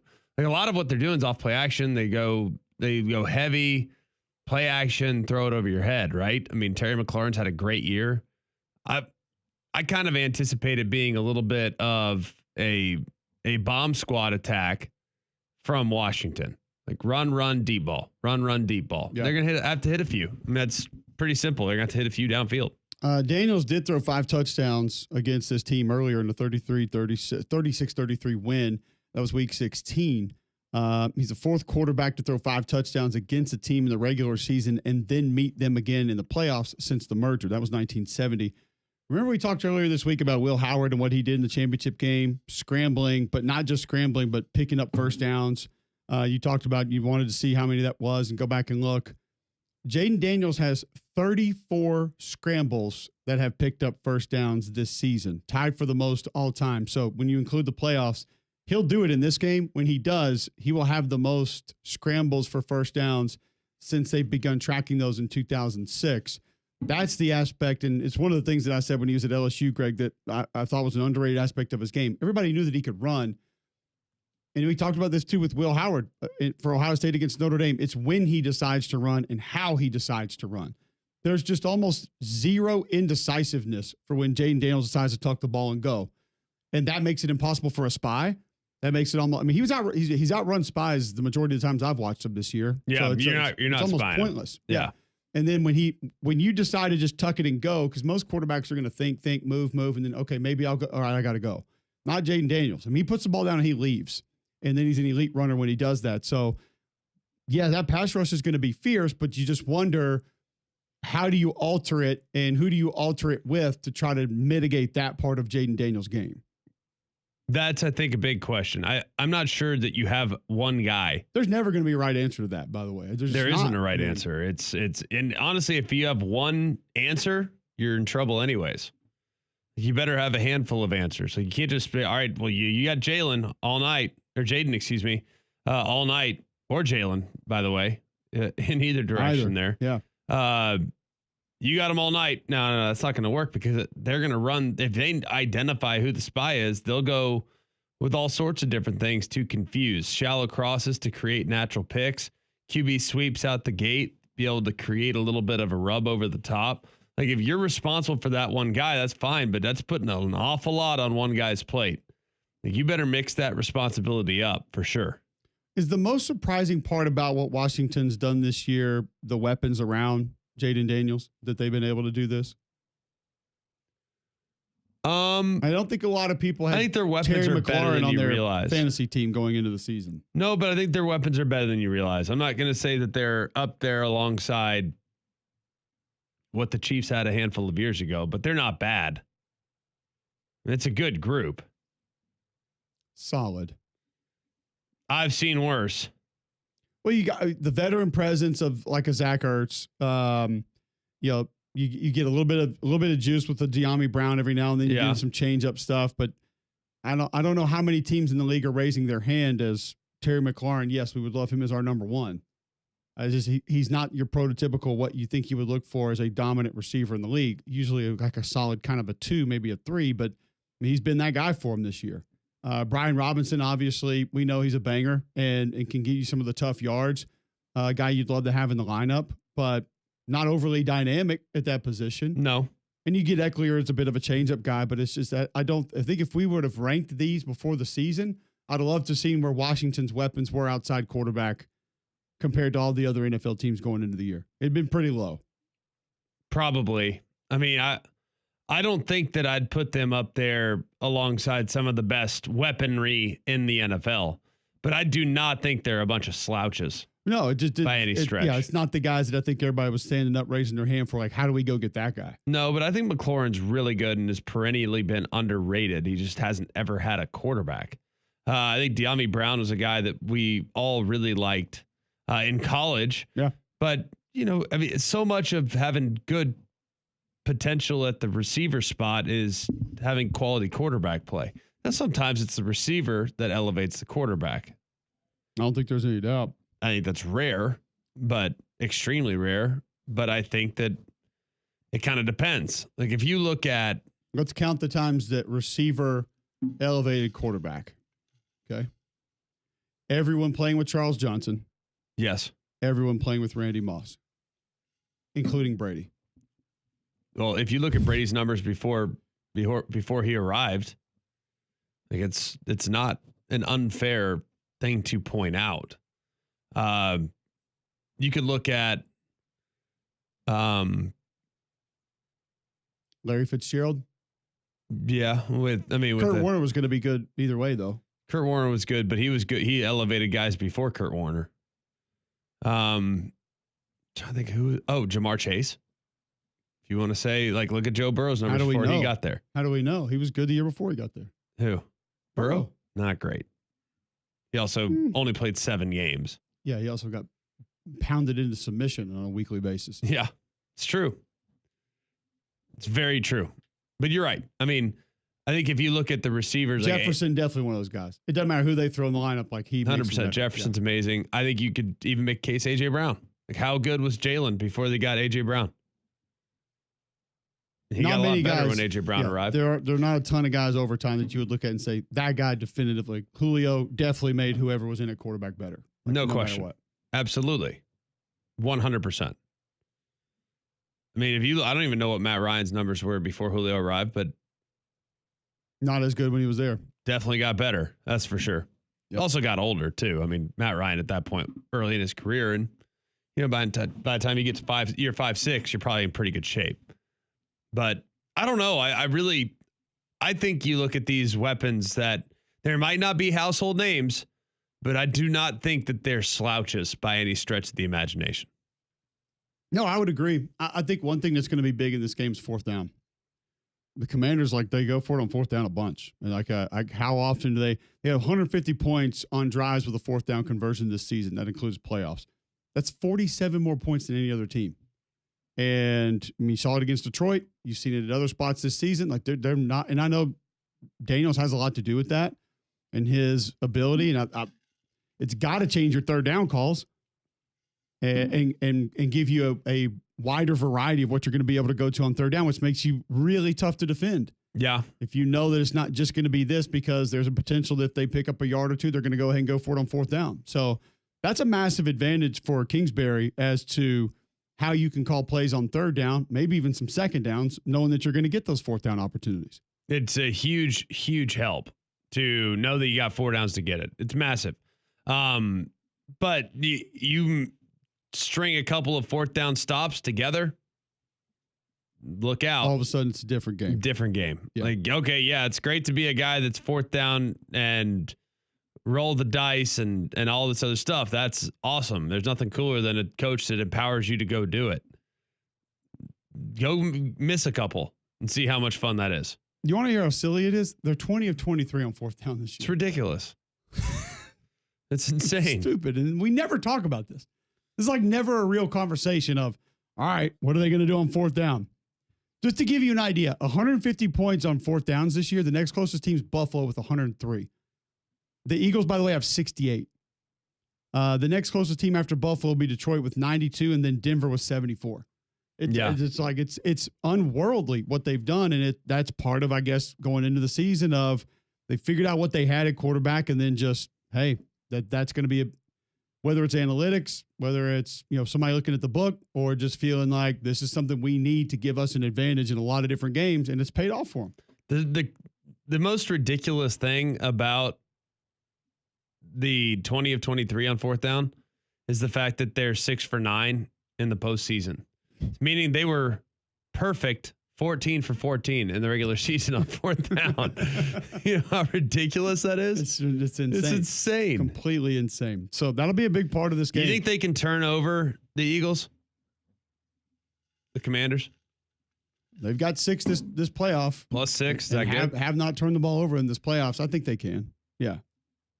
I think they can. The Eagles also, by the way, 6 plus 6 in turnovers in the postseason so far. I think that goes back further to what you said about with how Washington has played and won. If certain parts, that turnovers, fourth downs, if there's a time or two that goes against them 1, 2 consecutive times, 3 consecutive times, all of a sudden you're in big trouble. Yeah, like that can't happen because that's been a big part of the formula for how they've won games. But I do think they can, absolutely. I think certain teams have a knack for it. Certain teams understand. Certain teams just overly emphasize going for the ball, knowing how to get it out. It's well said. Have those overly emphasize. Yeah, everybody Correct. talks about it, but not a lot of teams just believe and know they can do it. But some teams they give up. Look, if you are a team that's punching at the ball constantly, you're probably not as good a tackling team. It's fair. Which some teams want to just assure themselves of getting the ball carried to the ground. Other teams are like, I don't care if you miss a tackle as long as you're ripping at the ball.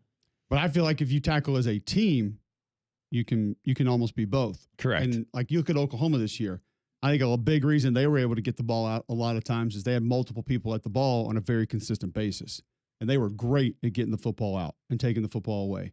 Now, a lot of that too was what they showed, what they dropped into. Auburn fans will remember that very well. And they did that multiple times this season. But that's, I think when you get multiple hats to the ball, and it's one of those things, it's like super elementary, base level, just starting level football. But not a lot of teams do it. And if you overemphasize getting the second and the third player there, they're the ones that can then go try to get that football out. And I think Washington does a good job with it. That's where I think we talk about some of the veteran presence like an Ertz on offense. I think that's where they're just a different team. Is some of the vets they have on defense, that's why they do what they do on that side of the football. And when you get a Bobby Wagner, a Jonathan Allen, you get those kind of guys on a consistent basis. I mean, you're going to be able to do some things that a lot of other defenses can't do. Yeah. I think there's a lot of things there. Which game fascinates you more? And don't play the it's the Chiefs. It's easy and to the say Bills. Chiefs Bills It's because of easy quarterback. to say that. Because of quarterback. It's not the more intriguing game. I agree with you. Yes. Because we are on the same page. We thought the Bills were going to be here. Correct. Bills were my Super Bowl pick going into the season. We knew the Chiefs were going to be here. All right. We all thought, I can remember, I don't know what week it was, John. We were talking about, I think it was like our Super Sofa game of the week or something. We were talking about it. And the sidebar question was, who's your pick in the NFC right now? And I think it was a unanimous Philadelphia, like late in the season, like week 14, 15. So we knew Philly was going to be here. We knew they were going to be in this spot. Nobody had Washington here. And this is a winnable game for them. I a think lot of the the reasons zone we read just laid stuff can out. calm down the front. I think some of their stuff can. I think they can win the game. I mean, I really believe they can win the game. They've played them twice. Like Beat 'em. Jaden let them up last time. Like they can do it. And if they're not turning the ball over, that's going to be a problem. If they're not turning the ball over and they convert a couple fourth downs, now what? Because now you're winning field position. Now you're maintaining drives. Now you're keeping Jalen off the field and all those other weapons, Saquon and company. So I absolutely think Washington can win this game. So I believe the NFC Championship game, it's not in bigger lights. It's not a brighter matchup. It doesn't have the same kind of star power yet. But top to bottom, start to finish, I think it's the more intriguing game. I'm with you there. Because the other one I think is just which quarterback out quarterbacks the other quarterback. And that probably decides it. So I'm looking forward to both. It's going to be a great day of football either way, but it's going to be a lot of fun. All right, we'll continue talking those, get to some college football on the other side as well. There is an NFL head coaching news that's pretty intriguing. That's something that we need to talk about today because it's something that's interesting. Bromberg's is always interesting, Greg. Bromberg's great. They're terrific.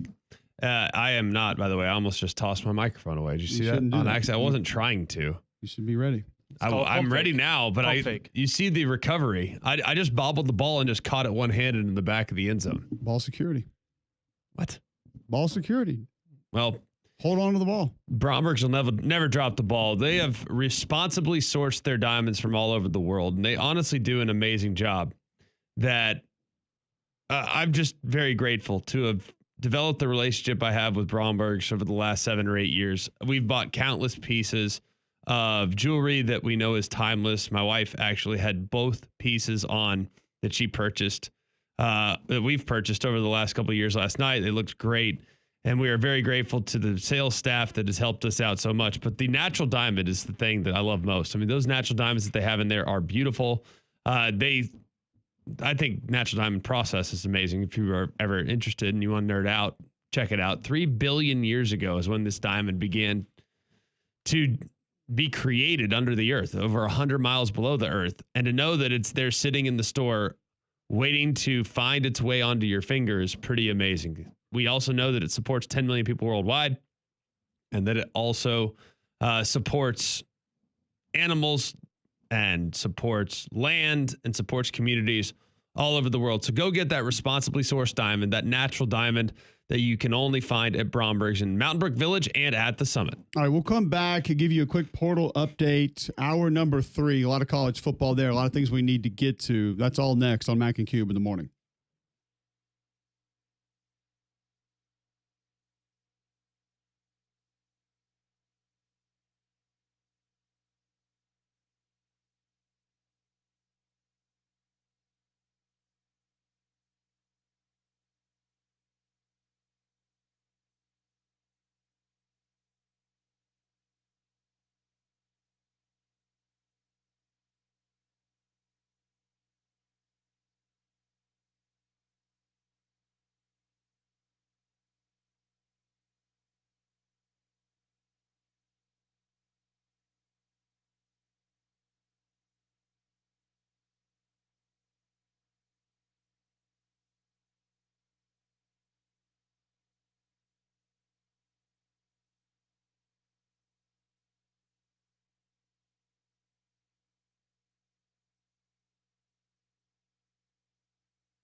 All right, welcome back in. McElroy and Cubic in the morning, Friday, January 24th, 8:52 a.m. on Jonks 94.5. The Liam Cohen situation in Jacksonville, intriguing. Like it? It was reported 2 days ago that he had turned down the Jags' offer to discuss their head coaching position. Now, apparently after reportedly telling the Bucs head coach that he was with his children because they were ill and was not going to be at the facility, some people say talking to the Jacksonville Jaguars, and now being reported that he will be their next head football coach. Also, it's strange that he turned it down. Then the GM gets fired, and then he decides, yeah, I'll engage. I might be interested now. I love that.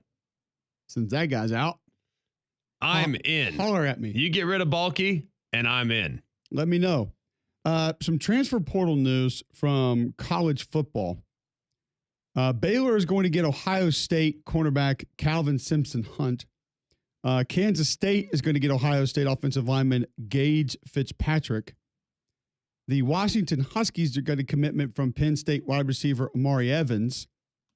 UNLV gets a commitment from Mississippi State running back Kevon Lee. I like him. He's a good player. Runs hard, can get downhill.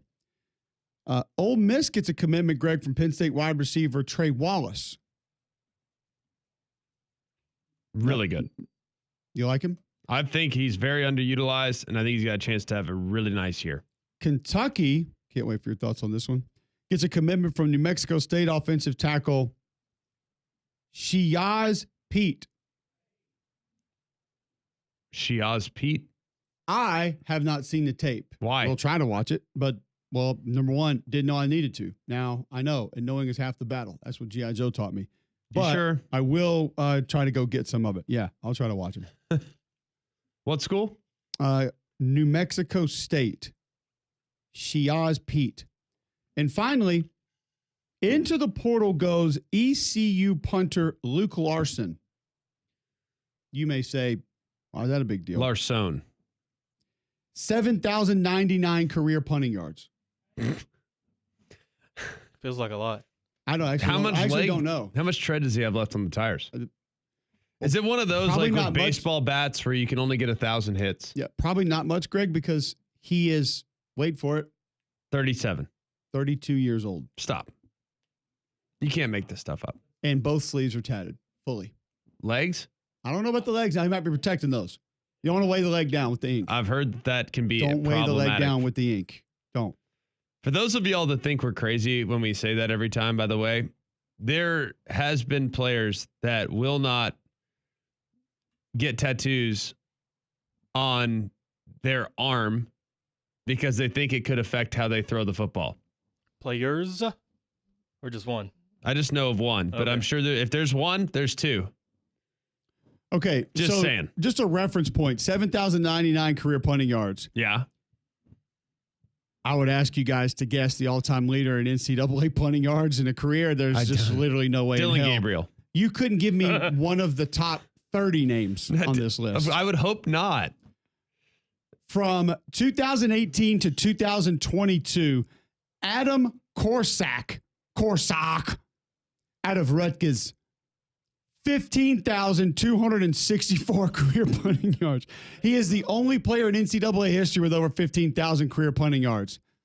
How many net punting yards? Don't know. Next would be Derek Adams out of Northwestern, then Blake Hayes out of Illinois, then Troy Taylor out of Iowa. Good Lord, the Big Ten's punting a lot.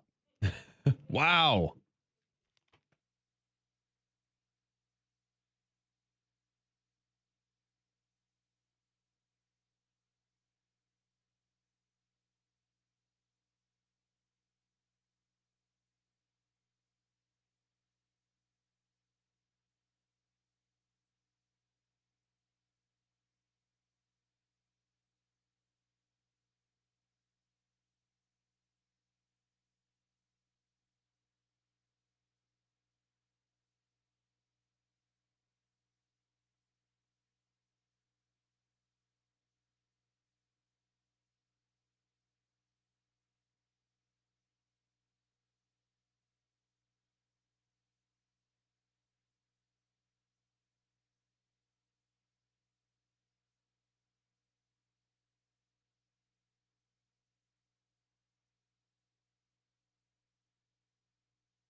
going to continue some portal talk, and the team I was going to go to was going to be Notre Dame. And then a Notre Dame player, essentially during our last segment, has committed. We'll get to that one in just a moment. We also mentioned earlier in the show, Miami, Notre Dame, Sunday night, Labor Day, ABC primetime, 7:30 from Miami. That's 8/31/25. So that one's coming up week one. There's some great week one games. We talked about those earlier in the show. If you missed that, go check out the podcast, jocksfm.com, Apple Podcast, Spotify, wherever you get yours. Before we get to Notre Dame and the players leaving, Greg, tell our listeners about Polar Bear Services. Well, Polar Bear Services is great, and I've had a great experience every single time I've called Weston and the guys. They've come out to the house. They've taken care of business. They've gotten the job done. I'm always grateful to the type of treatment that you get. And right now, we know it's been freezing. It's been really, really dicey. And they have added plumbing. So know that not only can they take care of your HVAC, they can take care of that for sure, but they also can help you in the event in which you have a pipe burst. You do not want to mess around with that. So remember, if you have a problem with your electrical, plumbing, heat, or air, just pick up the phone and call the Bear. It's 205-497-BEAR. It's 497-BEAR. Notre Dame is having a fairly significant portal exodus. Wide receiver Jaden Thomas is going to leave. He'll actually visit Auburn on January the 26th. 64 catches, 838 yards, 7 touchdowns in his career. Wide receiver Deion Colsey also going to leave. 21 catches, 345, 3 touchdowns. He's going to be gone, but the offensive line is where a lot of people are really losing their minds. Ty Chan, center Pat Coogan, Rocco Spindler, Sam Pendleton. What do you think about the center? I like him a lot, and I don't think he has to be a center. I mean, obviously moved down from guard, so you get some versatility there. What do you think about the right guard, Spindler? He's fine. I like the way he plays. I don't think he's super athletic. I think he's limited somewhat. But Sam Pendleton, who's also leaving, Greg, 7 starts this season. He, while we were talking about the portal a few moments ago, has committed to Tennessee. Good get for the Vols, in your opinion?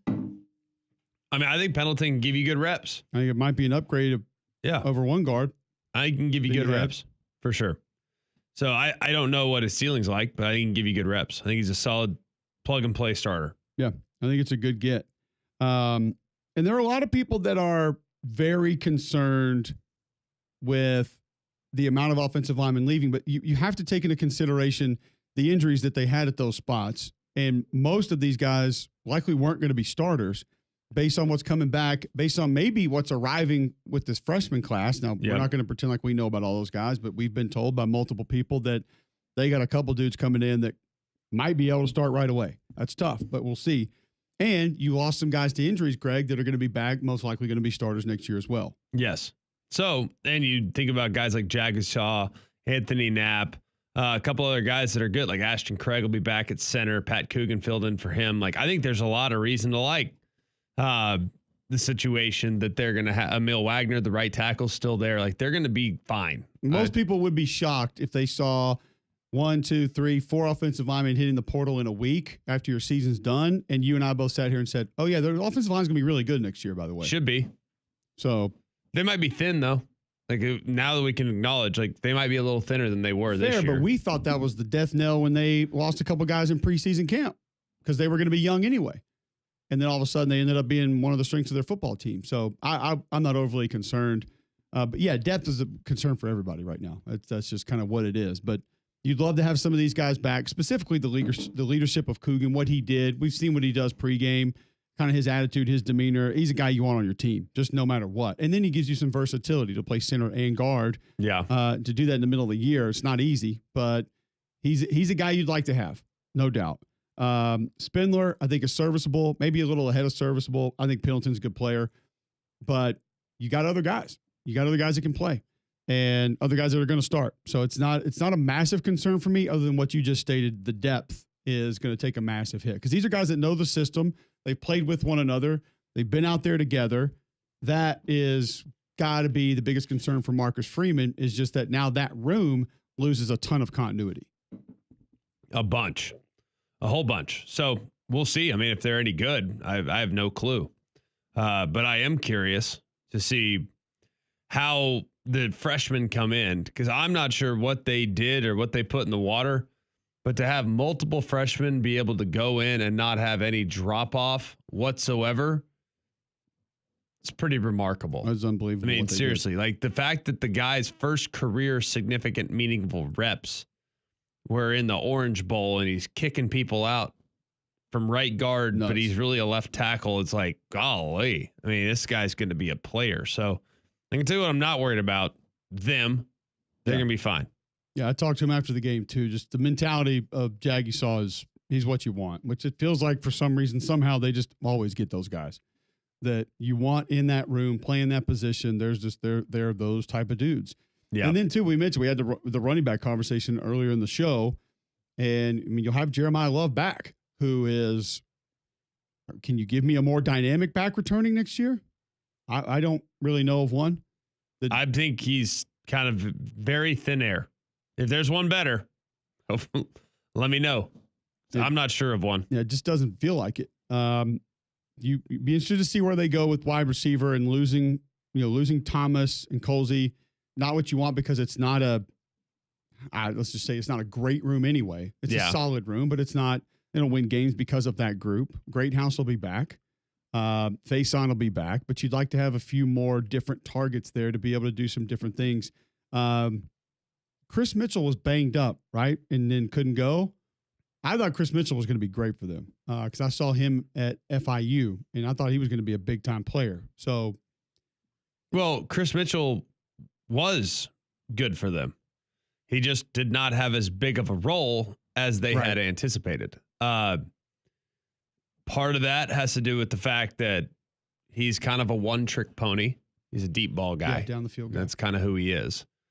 And secondly, I don't want to say fell out of favor, but Riley Leonard was far more comfortable with Bo Collins, Jordan Faison, and Jaden Greathouse. Like, he was fourth. That's not bad. No. He's just a take the top off the defense type of guy. Yeah, like you said, he's not your every down, every route guy. And he felt like maybe he could roll into that, but I thought he was going to help him a little bit more than he did. Not that he was bad, but just I thought he might give them a little bit more week to week. We mentioned the punting yards a little bit earlier in the show before we went to break. Would you like to take a guess? There's only one player all time with over 15,000 punting yards in their career. The most in a single season. These are just numbers that none of us would ever even. Can I take a guess what team he played for? Sure. Iowa. Yes. Yes. Because we told you during the break, but no, I actually thought it was Rutgers. Rutgers guy has the most ever all time. Okay, well that's what I thought it was. You were talking about. Bobby Cowan is second all time in punting yards in a single season at Idaho, and I'm going to attribute that solely to the Kibbe Dome. Why is it?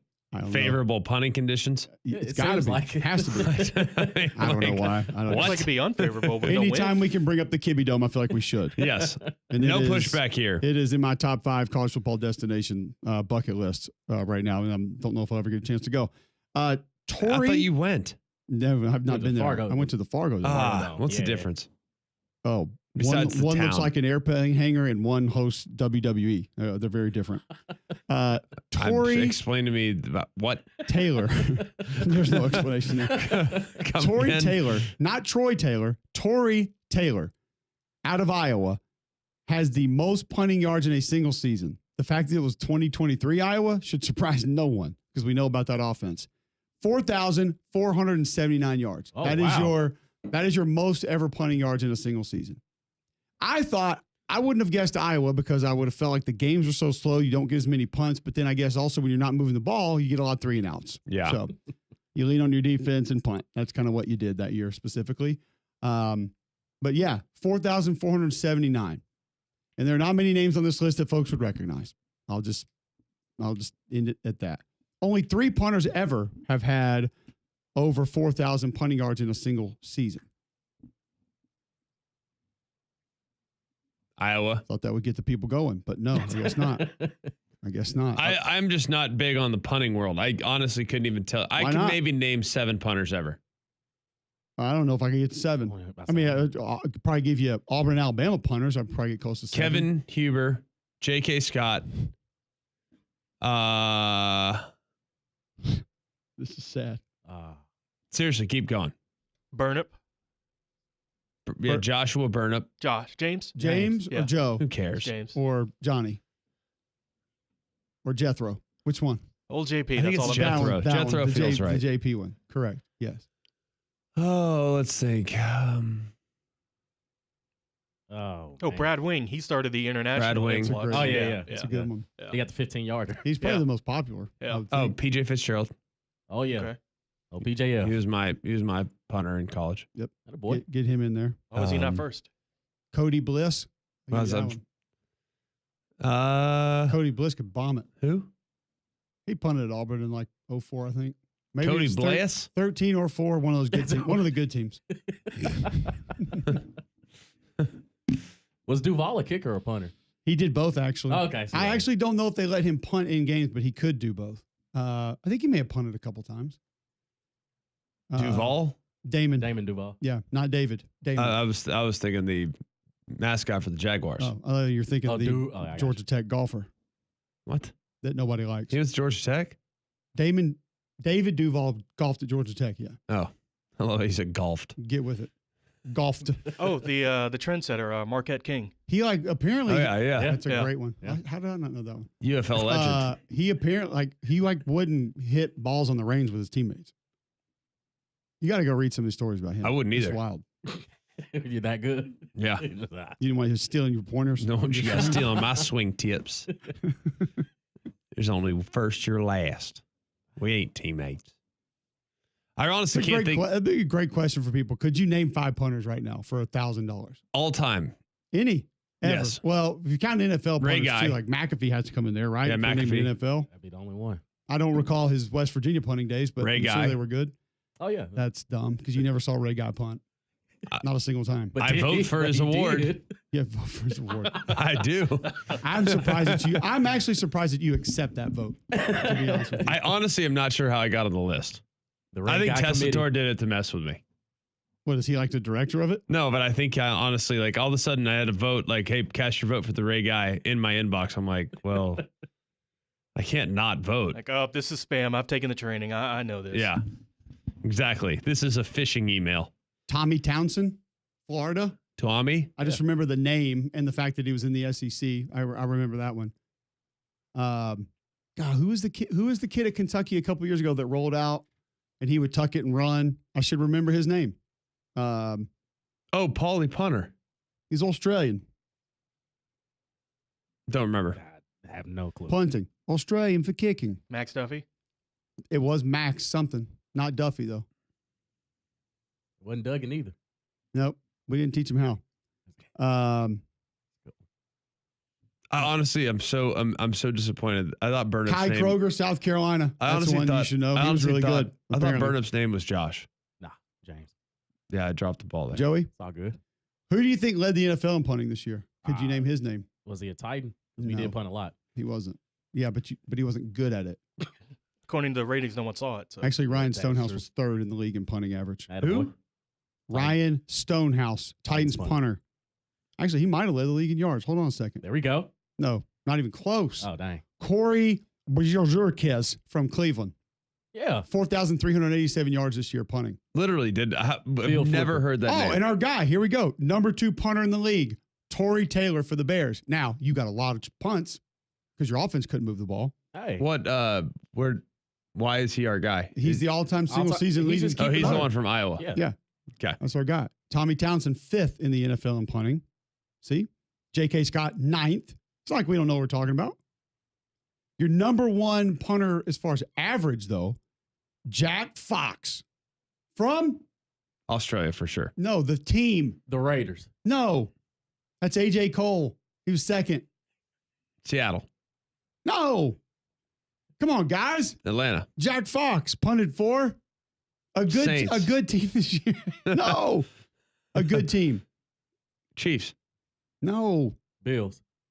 Matt Arazia. He's like a Oh, controversial yeah. guy. He's the one remember? from San Diego State. Yeah. That's right. Oh, yeah. He's a Chiefs punter. Okay. He's a Detroit. Yeah, How would Detroit. I know How that? do you not know that? Why would I know that? Why would I know that? What about Rigoberto Sanchez? That sounds like a Tampa Bay Buck. Colts. Oh.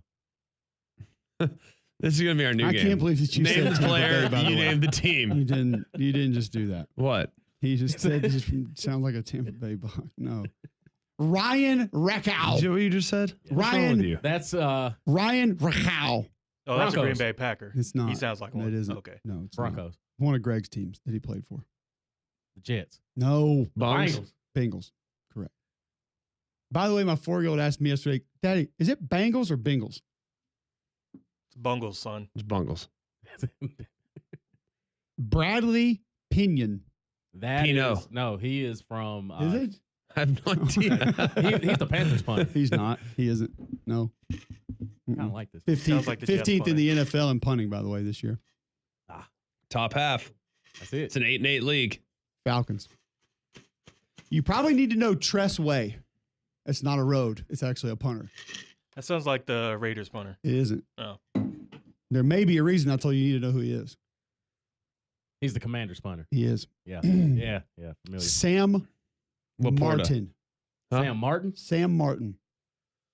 That's a different not, punter. Not Eagles. the I've ever heard island one. in the Eagles? Bahamas. Rams. No. Bills. Yes. God, we were so back. Oh, that was Buffalo. You should have known. What about Matthew Hayball? Honestly, though, like Hold on. Matthew Hayball. That's definitely a Seahawk. No, that's Chicago. He was 30th in the league in punting average. 30th. Chicago's punter was actually he Nice saved knowing their you. ass a lot of times. Apparently he's good. Actually, yeah. Nice knowing you. 30th in the league in Matthew punting. You're dead. Hayball. He was not 30th in yards though, because he had 3,303 yards. You said his Hayball? average was terrible. Yes, like hay to the ball. Oh, so that means he probably played for the Giants because He of didn't. That's because of Jamie Dable. Gillen. It's Jamie Gillen's the Giants punter. Come on. Gillian. No, Gillen. Gillan. Gillen. Milan. Gillen. Matthew Hayball, John, punts for the Saints. See how many games you watched this year. The Aints. I always flipped it after third down because I knew they were punting. What's the point of watching? It's punting. Your remote got to work out. Would you like to take a guess at who led the league with punts inside the 20? Matthew Hayball, Saints punter. See, John, Hey. you didn't watch games. Phil Flipper. Yeah, correct. Fully admit it. What about touchbacks? Michael Dixon from? The U. I don't know. I just feel like that should have been right there. No, he's Chargers.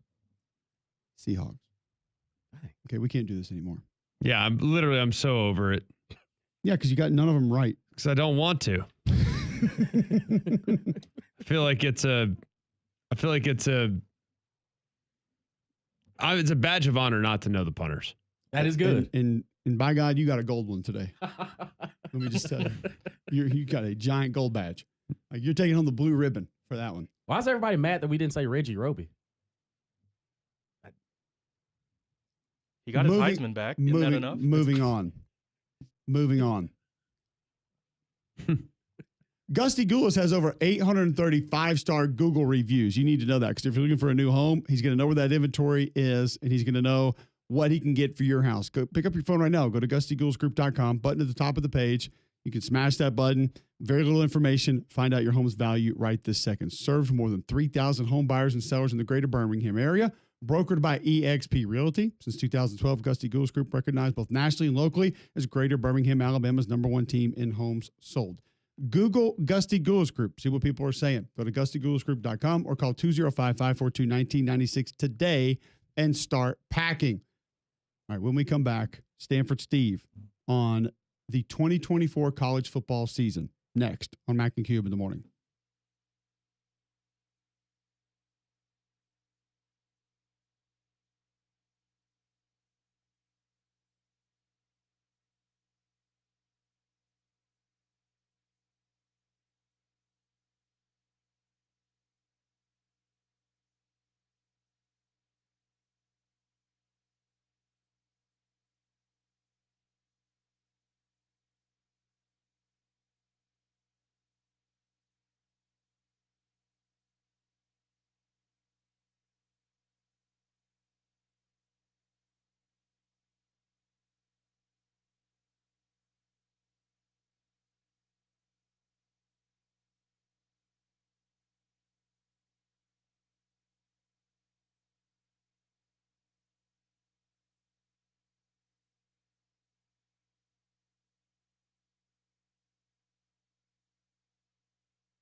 I should have known that conversation was going to get Butch Worley going. He tweets in Alabama and Auburn had two of the best punters in the country in the 80s. Chris Moore at Bama, Lewis Colbert at Auburn. Both had huge punts in those Iron Bowls. Chris Moore punted in 5 Super Bowls, apparently, Bills and Falcons. That's impressive. We had a lot of airplane issues, flight issues, and Hartsfield over the weekend. If you've listened to our next guest podcast with his co-host, they went into it in depth. But tell me if you've ever seen this happen, Greg. 1 hour ago, breaking aviation news tweets out. Do you follow them? Is that like a Twitter account? They What just is that? popped up on my feed somehow. Okay. It's in the For Me category, and they probably heard our conversation with Golick the other day, and they feel like they need to get this in. Action. Flight 419 on Delta from Seattle to Honolulu canceled. Now, we've seen that before. Yeah. But have we seen it after the crew accidentally what? Put Stanford Steve on. What do you think the Delta crew, Steve, accidentally did to have flight 419 from Seattle to Honolulu canceled? Overeat. Great guess. Not Food the correct poisoning. answer. No food poisoning. No. Boarded the wrong plane. Also good guess. Torqued. Wow. Deployed the emergency slide as the aircraft attempted to leave the gate. Oh. How do you do that? That's a great question that I don't know the answer to. But I feel like it would be difficult just watching them close the door, how you would actually engage the emergency raft exit out of the door. That's not like a one switch deal, I wouldn't think. But nonetheless, it happened. Okay. I'd be a little mad if that happened to me. I'm not gonna lie. That might probably Here's my question. have a little bit of an impact on my mood. If that happens to your plane, do you at least go to him and say, all right, if I got to get off this plane because you screwed that up, do I at least get to jump down the big slide? Yeah. I need at least the silver lining to be able to. That's the only way I'm getting off. I need something fun. Down the slide. Steve, can you name 5 punters right now? Anywhere, all time? Yeah. Okay. Go ahead. Brett Thorson, Who? Georgia. That was this. He got hurt though. Yeah, he got hurt in the SEC title game. All right, 5 punters that didn't get hurt. Ray Guy, Reggie Roby, Sean Landetta, the kid Pinion for the Falcons. He's a monster of a human being. Kevin Miller was our punter at Stanford from Alabama. Homewood, Alabama, by the way. Homewood, Alabama, Kevin Miller is from. The Hipster. punting capital of the South. Probably a hipster. Celebrates. What a name drop from Stanford Steve. That was awesome. I love my man Mills. He actually had to fill in a kicker and won us a couple games. Beat North Carolina on a walk-off. Versatility is key. Love that. Yeah. Tressway. Actually, Commanders. here you notice that nobody's rebutting most of these names because we don't know. You could sit here and say Joe Capoto and Billy Lawrence and John Emery. We don't know if they're punters or not. Nobody knows if you're right or wrong. So We both job. got 5, but if you told us we had to name 20, I'd really struggle. Seriously, The ever. question is, why the hell are you talking punters? Because I Cole don't likes know it. how we got Cole into it. likes I really to talk don't. punters. I have no clue. It how we got matters into to it. him. How many yards do you? Oh, I know why. It's because the TCU kid's in the portal and ECU kid, Luke Larson. He's 32 years old and has 7,999 career punting yards. And I wondered what the all-time record was for a career in a single season. Would you like to take a guess at either? No. 15,000 for a career, just over 4,000 for a season. Now you know. Torrey Taylor, Yes, Matt Ariza. Torrey Taylor is that guy. He has single season record. I think he's 3rd all-time career in college football. And yeah, he's pretty good in the NFL too, apparently. I looked at his stats. I'm ashamed of it, but I did. All right, what was your biggest takeaway from Monday night's national championship game? Probably we did a pod with Scott the other day. I think the best story in all of college football was Ryan Day, after losing Bill O'Brien as offensive coordinator, getting his former college coach and knowing Chip Kelly, and that's the key to getting over the hump. He goes back to his college coach that was 20 years ago, who's a friend of his. They vacation together. They coached together, and they went their own ways for a little while. With Ryan going to the NFL and Ryan going to Ohio State, Chip's going to UCLA, coming to work at ESPN, and that's the call he makes to be the guy. He, being in meetings with Ryan, he talked about not being able to have the time to be the play caller, and I thought that was a huge decision because of all the things that go on as being a head coach at Ohio State, but just that idea of going back to the well and having your guy that coached you be the guy that's calling plays for you to finally win a national championship. I just think it's full circle deal, a really, really cool thing, and super, super happy for those guys, knowing them and knowing what they've been up against and not ever getting there. I just thought it was awesome, and that was my biggest takeaway. Definitely cool to see it come full circle like that. I would imagine that's a pretty special experience for anybody that has been a part of a team or has seen a friend go through challenges. Had to have been an important moment for Chip and for everybody involved. Looking at where Ohio State goes from here, obviously pretty significant drop off. I'm not saying they're not going to have any talent, but they lose a lot of good pieces. How quickly do you think they can restock and be back in the mix? I mean, everything's going to get compared to this national championship team, Greg, in my opinion. I think there's a lot on the shoulders. Sounds like Julian Sand is going to be the guy. Being at the Rose Bowl last year when he was at Alabama and watching him throw the football, I was impressed. I thought he would be bigger. But, going into this preseason deal for next year, it feels like I get it. Texas and Sark are recruiting, but everybody just put Texas at the top because that's the only team that who's going to be the quarterback. Like it's come to that point in the season. Everybody's doing their too early top 25s, but I'm just sitting there. I'm like, Texas is the favorite to win the national title because they are the only team that people know the name of who's going to be under center for them. Right. And I just thought it was funny. But Ohio State, I mean, I think the way they piece together their offensive line, the leadership and the seniority they lose on the defense, I think that's pretty eye-opening. It sounds like they're going to lose their defensive coordinator too, which is a monster spot. It's another decision Ryan Day I don't think ever gets credit for was getting Knowles their defense. That was the issue. They couldn't play defense for a couple of years.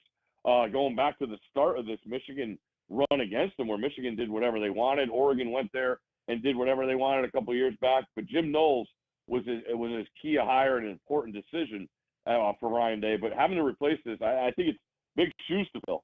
And I look at like a team like Penn State who has more coming back. I get it. They got to figure out the receiver situation and the defensive coordinator. They lose theirs. But it seems like those two teams do have a lot on the face of it.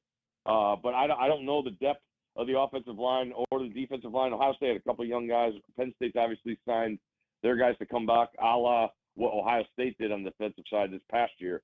So I think it's a lot. So I think it's super fun because I have no idea what the odds are going to be, when we get there, and the portal's not done either. So I think there's plenty of interest level and plenty to get into in this offseason. Go back to those two early top 25s because we've had the discussion a couple of times on the show this week, and we said basically the same thing. Like, I don't know.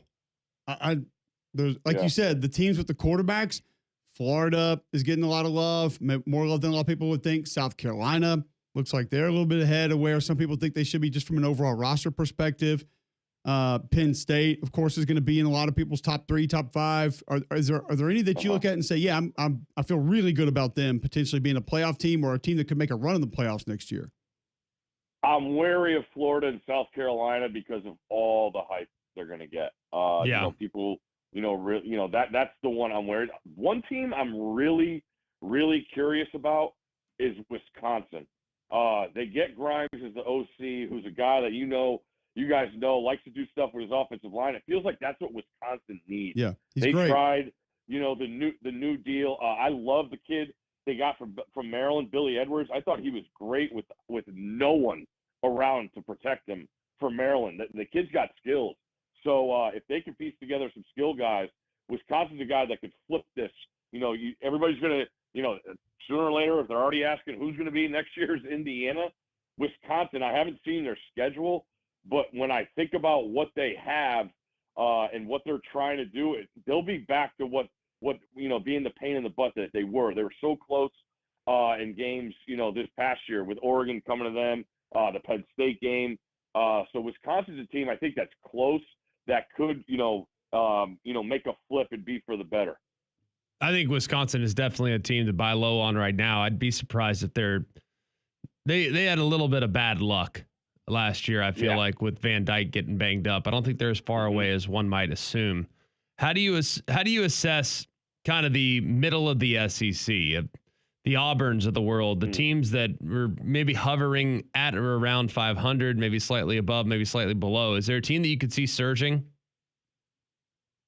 I would look at Auburn, to flip it. I mean, a couple of years ago, USC has the crazy turnover differential to start, Caleb's first year there, where I think they were like plus 15 in the first 6 games, which is unheard of. And then the year plays out and it starts to even out. It doesn't get to even, but the ball starts to bounce the other way a couple times. You go back to the beginning of this year's Auburn season. If those turnovers don't happen, their record's totally different. And the idea that they're sounds like they're keeping it together down there. Getting a quarterback or two to shore up that situation. But Auburn's a team definitely that I would think is set to have a way better season next year than they did this year. Do you think Notre Dame is back in this mix next year? I haven't looked at the schedule, but when you look at the foundation, I know everybody's going crazy. They just lost another kid to Tennessee. I saw when I woke up today on the offensive line. But when you look at what they're getting back, I thought Knapp had an unbelievable. I think it was over 800 snaps. Being at the first game against A&M in that environment, I'm like, this kid's going to be all right, man. Like, he held it together. And then you saw the versatility of Jaggi Saw, who's supposed to be the left tackle going in. He tears his pec, comes back, plays in the last 2 bowl games. It's the quarterback situation looks. I mean, I like what I've seen from Angeli, and then the CJ Carr is supposed to be, a stud. So I look at Notre Dame as having a really, really good foundation. I mean, the corners are young. With Moore and Gray. Even though Gray might have had his worst game of the year on the biggest stage, but he's only going to get better. But I think there's cornerstone pieces there that they'll be fine. And I think, the way they are, I mean, they're invested, they're aligned in their administration and funding and all that. So I don't think Notre Dame's going away at all. That schedule's a little more intriguing than this year's. I will say that. At Miami, we saw that announcement yesterday to open it up. Then they get Texas A&M at home, Purdue at home, at Arkansas, Boise at home, then USC. They're at Pitt, at BC, NC State, Syracuse, and Navy at home. So maybe a little bit more than this year was when we looked at it before the year and said, I don't know if that's super heavy. Mm-hmm. So what do you think about Bama this upcoming year? Are you back on them? I've never left, Greg. I know some people have jumped off down there, but I believe in the Tide when it comes to the Roll Tide. What's the quarterback? Who do you think should be the quarterback? I think it'll be Ty Simpson. Yeah, I think Ty's made a lot of progress from Washington. I think guy from Washington, Mac, right? Yeah, they like him. Mm-hmm. I think they like him a lot. I mean, they wouldn't have brought Alvin, him though. No, not Alvin Mack. Different Mack. No. But I think that Ty a couple of years ago, I mean, I had people within the program say he's the best guy, and he went and didn't earn it, and it's the way it went. Ended up being Milroe. Milroe went and did what he did over the last couple of years. But this kid's always had the talent. Now it's about just between the ears. Can he be the alpha dog? That's, I think, the key. So I think that this staff has brought out the best in him. So I'm cautiously optimistic that his best football's in front of him. So I think he's going to be in good shape. I'm a believer. And I'd be surprised if he doesn't end up having a pretty good year. I think he's a good fit for what they want to be. Yeah, I like everybody just always is going to go to a roster. All right, what'd they lose? Who'd they lose? And I still think there's a foundation. There's plenty of players there. I thought they got a lot out of the program guys that have been there on the defensive line this year that played better than they had in their years at Alabama. You got difference makers. with Ryan Williams on the edge. So I'm fully instilled. I believe in what Kalen DeBoer. I get it. It's a brutal situation stepping in and following Coach Saban. But I believe in DeBoer, his plan, how he goes about things, the staff he accumulates. So yeah, I'm not saying Alabama's down at all. I expect them to be in the upper tier of the SEC for sure. Alvin Mack, Deontay Lawson, would that immediately be the best linebacker tandem in college football this year if we had that? I know you would say this. I would. I think it'd be done. You might need a little run stoppage from Latimer up front, but I think you'd still be okay even if you didn't have that. Either way, either pre or post chemical enhancement Latimer, you'd be all right. Steve, we always appreciate it, man. Wanted to kind of close the season out with you. Anything in Championship Sunday that you like from a numbers perspective? It's amazing, guys. Being here in DC for 5 years now and seeing this flip. I mean, the bandwagon is full. This Commanders. Greg and I had a good time watching the games last week and just trying to explain. Like people I didn't even know that they knew there was an NFL team in here. So I can't get off the Commanders bandwagon up here with Jayden Daniels. Seriously, there's no conditions. It looks like it's going to be in the 30s or maybe even 40. So I think that's huge because last week they were able to play in the dome and everything was on time and Jalen was comfortable. It's obviously a way tougher test. I don't think Hurts is close to 100%. So I think the Commanders are a very wary dog. If they play well, they're going to be in that game. And the other one, I just can't do. I can't. I've just seen teams go there and melt and not be able to play a full 60. So I think it's Chiefs Commanders. There you go, Steve. Always appreciate the time, man. Great stuff this year. Look forward to catching up soon. Greg, good luck to your Chiefs. Yeah, you know me, die hard, wow. Huge Chief guy. Get out of here. There it is. Golly, I'm so sick of watching them. I want them to lose so bad. I don't even care anymore. Like I now we know they are so boring. I mean, they're the boringest team ever to watch. They really are. Like don't get me wrong. I'm not saying that Mahomes is boring. I'm saying the Chiefs in their entirety are boring. Am I wrong? No, but Mahomes hits those checkdowns with such fluidity. And the flops. Get out of here. Honestly, I'm so over it. I'm so over the Chiefs. Like, put them on primetime television again, please. Oh, man. Put us out of our misery. Don't make us watch that. Thanks, Steve. We'll catch up soon. Atlas Senior Living presents Steve Coughlin, also known as Stanford Steve. Atlas Senior Living with independent, assisted, and memory care communities across the Southeast, and even right here in Birmingham with Monarch Grove at Greystone and Legacy Bridge at Trussville. Visit atlasseniorliving.com for more information. The National Treasury wants to get rid of the penny? Probably should. That's that thing been does happening not for a make while. sense. You hear that all Correct. the time. Is that one of your dad jokes? No, but I get it. You didn't mean to do that? No, Because it just makes one. it does. That is not a dad joke. That was not intended to do that. It makes no sense to have something that is worth more to manufacture. The penny costs more than a cent to manufacture each penny.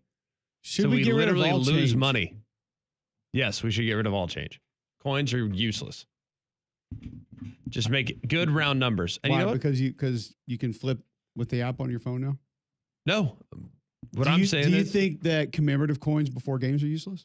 I think you get rid of federal income tax and just make it all roundups. That'll What be about our. my Music City Bowl coins I have back there in the office from all the Music City Bowls? You can I've have called? those. You can You keep think they're those. useless? Those are Literally has commemorative. those. Yeah, So not useless? What's the value of those? Commemorating? Priceless. Let's do roundups. Honestly, when was the last time any of you pulled out change to pay for part of something? I do not know the answer to that. I mean, years. I'd have to go back years that I pulled coins out that someone told me that something was $8.42. And I was like, 10, 20, 30. I'll get you in park 41, downtown then. No, because I have the app down there. I've already told you I got towed for that deal. Yeah, that's all right. All right, we got to go to break. Back with more right after this.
9:45 Friday, January 24th, Jocks 94.5. Watch live on YouTube. Three-man front comes up after us. Paul Feinbaum after that. Keep it locked on Jocks all day long. JocksFM.com. The app is in your app store. We asked, good idea, bad idea, getting rid of the penny or all coins other than bowl commemorative coins. You can keep the bowl commemoratives. Good with that. Good idea, bad idea. The Raiders are going to hire Pete Carroll. Good idea. Stability. You could do a lot worse. How old is Pete Carroll? I'm going to say 78. Gosh, that feels a think little high. 70? I'm thinking like 73. 73. September 15th, 1951. Is Pete Carroll mad that he retired on the same day that Nick Saban retired, so he had to go back to work? Was he He retired? needs that day when he decides to shut it down again. Yes. Is that why he's doing would this? he go here though? Like it feels like he could get a place that had No income its tax. act together. No income tax. Go Well, to, like the Cowboys? go to a Florida or a Texas. franchise. Gardner Minshew. You got Brock Bowers and Max Crosby. Hang on a second. You just Good luck said with go that. to a place that's got their act together, and you just suggested a Florida or a Texas franchise. Fair. You want him to deal with the Saints? Yeah. The Jags, Ugh. No, the Cowboys, no. Texans feel like they got it together a little bit. not available. No, but you could just wait for one that could be available somewhere. Yeah. He's also 73, as we mentioned. There have been jobs available. I guess it's great. I don't know. It's all depending on who you're going to get quarterback. You think? Alabama's A-Day is set. It will be April the 12th, Greg. All right, let me go ahead and put that on my calendar. Get it in. Hang on. Let me do that real quick. April 12th. Oh, yep. I can do that. Meaning you'll be on the call for it? I think that's a safe bet. Are you going to strong arm your way into that? No, usually have to. Kind of have gotten that assignment a bunch. So I think safe bet. See you guys at Tuscaloosa on the 12th. Okay. See at Game Day Men's Health if you are having trouble sleeping, if you're feeling on edge. Could be the effects of low testosterone. They want to help you with that. Go to GameDayMen'sHealth.com right now. Schedule your free appointment. You'll go in, you'll get the free PSA test, free testosterone test, and see what they can do for you. They've helped a lot of our listeners. We've had a lot of folks tweet in, text into the show saying they appreciate hearing about Game Day Men's Health because they save 10% on any service when you mention Cube and you walk in the front door. Weight loss programs, they can help you with that. Right there at Game Day Men's Health. Go to GameDayMen'sHealth.com and you will learn that they offer minimal upfront costs for the programs that they offer. Very different from other places in town. Holistic approach to health and wellness. They want to help you. Locker room environment, good people, not going to try to press you into things that you don't need. Go to GameDayMen'sHealth.com today. When we come back, bad box score of the day, Super Sofa games of the week, right after this.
So how's this for the AFC West?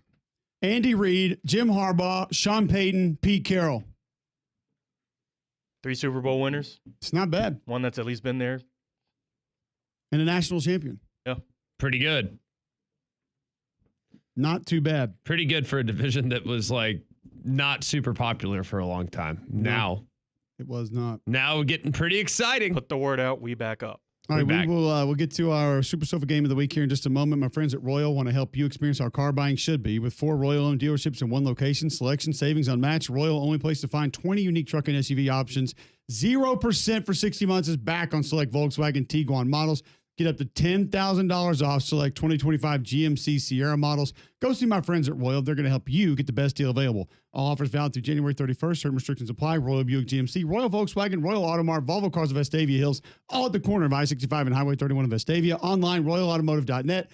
Make Royal your first and last stop when car shopping. And remember, for every ride, there's Royal. You only get one. TD's Fine Furniture, excuse me, Super Sofa Game of the Week. Greg, where are you going? Commanders Eagles. It's definitely the most intriguing game to me of the weekend. I think it's going to be highly entertaining. Both offenses are fun. Both quarterbacks, I think, can create some problems with the opposition with their legs. To me, it's by far it won't move the needle the same way the other game will because of the quarterbacks involved, but the quality of the offensive play calling, the creativity of the offensive play calling, it's not a bunch of dinks and dunks and screens. It's going to be highly entertaining. So I'm going Commanders and Eagles. That'll be Sunday, 2:00 Central Time on Fox. Damian? I'm going the opposite one. I'm going to the AFC Championship game because of what G-Mac just said between the quarterbacks, Patrick Mahomes, Josh Allen. Can Josh Allen get over the hump? We'll find out at 5:30 on Sunday evening on CBS. I'm going Bills and Chiefs for my TD's Fine Furniture Super Sofa game of the weekend. Say, Bear? For me, as intriguing and as much as I want to watch those NFL games, we've got a very big matchup going down on the Plains down in Auburn. Number 1, Auburn taking on number 6, Tennessee, 7:30 on ESPN, 7 o'clock right here on Jocks 94.5. Give me Tennessee, Auburn in basketball rather than, watching Cops or Hell's Kitchen or something. But I would actually watch those, but I can miss those games. I can't miss this. I'm going Bills Chiefs because I believe they're doing the Nickelodeon game for this one. Ooh. There we go. So we'll throw that in. The kids will be dialed in, not to mention the daughter likes to watch when the Chiefs play. So we'll have the whole family locked in, dialed in for that one. Quickly, I will get the bad box score of the day out for you. Just one before we leave, and that would be the Bethel College. Hams. No. Bearcats. They're the Pilots. They just got by the Grace Christian College. They are the Extinguishers. No, they're the Angels. Tigers. Grace Christian falls to 3-13. They lose 94-36 in NAIA basketball. They did what? Your score 94-36. Your score after the first quarter was 25-4. Okay. Grace Christian shot 14 of 46 from the floor. They shot 16 threes. How many did they make? Just 3 of Okay. them. They were out rebounded 47-20. Now they limited those turnovers to just 23 in the game. Okay. Also last night in NAIA basketball, the Indiana Northwest Redhawks went down to the Colomé Crimson Wave. Hey. The what? Colomé Crimson Wave. Do we have a new team in Colomé? Colomé goes to he's up for an Oscar. He was 2-17. good in Dune. 2-17 on the season. They're 0-11 in conference. They lost 75-27. Colomé shot 11 of 52 from the floor. They did shoot 11 threes. They made? 2. Okay. They're also 3 of 9 from the free throw line. Not it's free throw line. 3 of 9. Out rebounded 44-35. Putting up Shaq numbers. By the way, Jessica Carruthers, 17 of 26 from the floor for 37 points in that game. Not a JC. single three-pointer. 3-man front is next. We're back Monday, 7 to 10.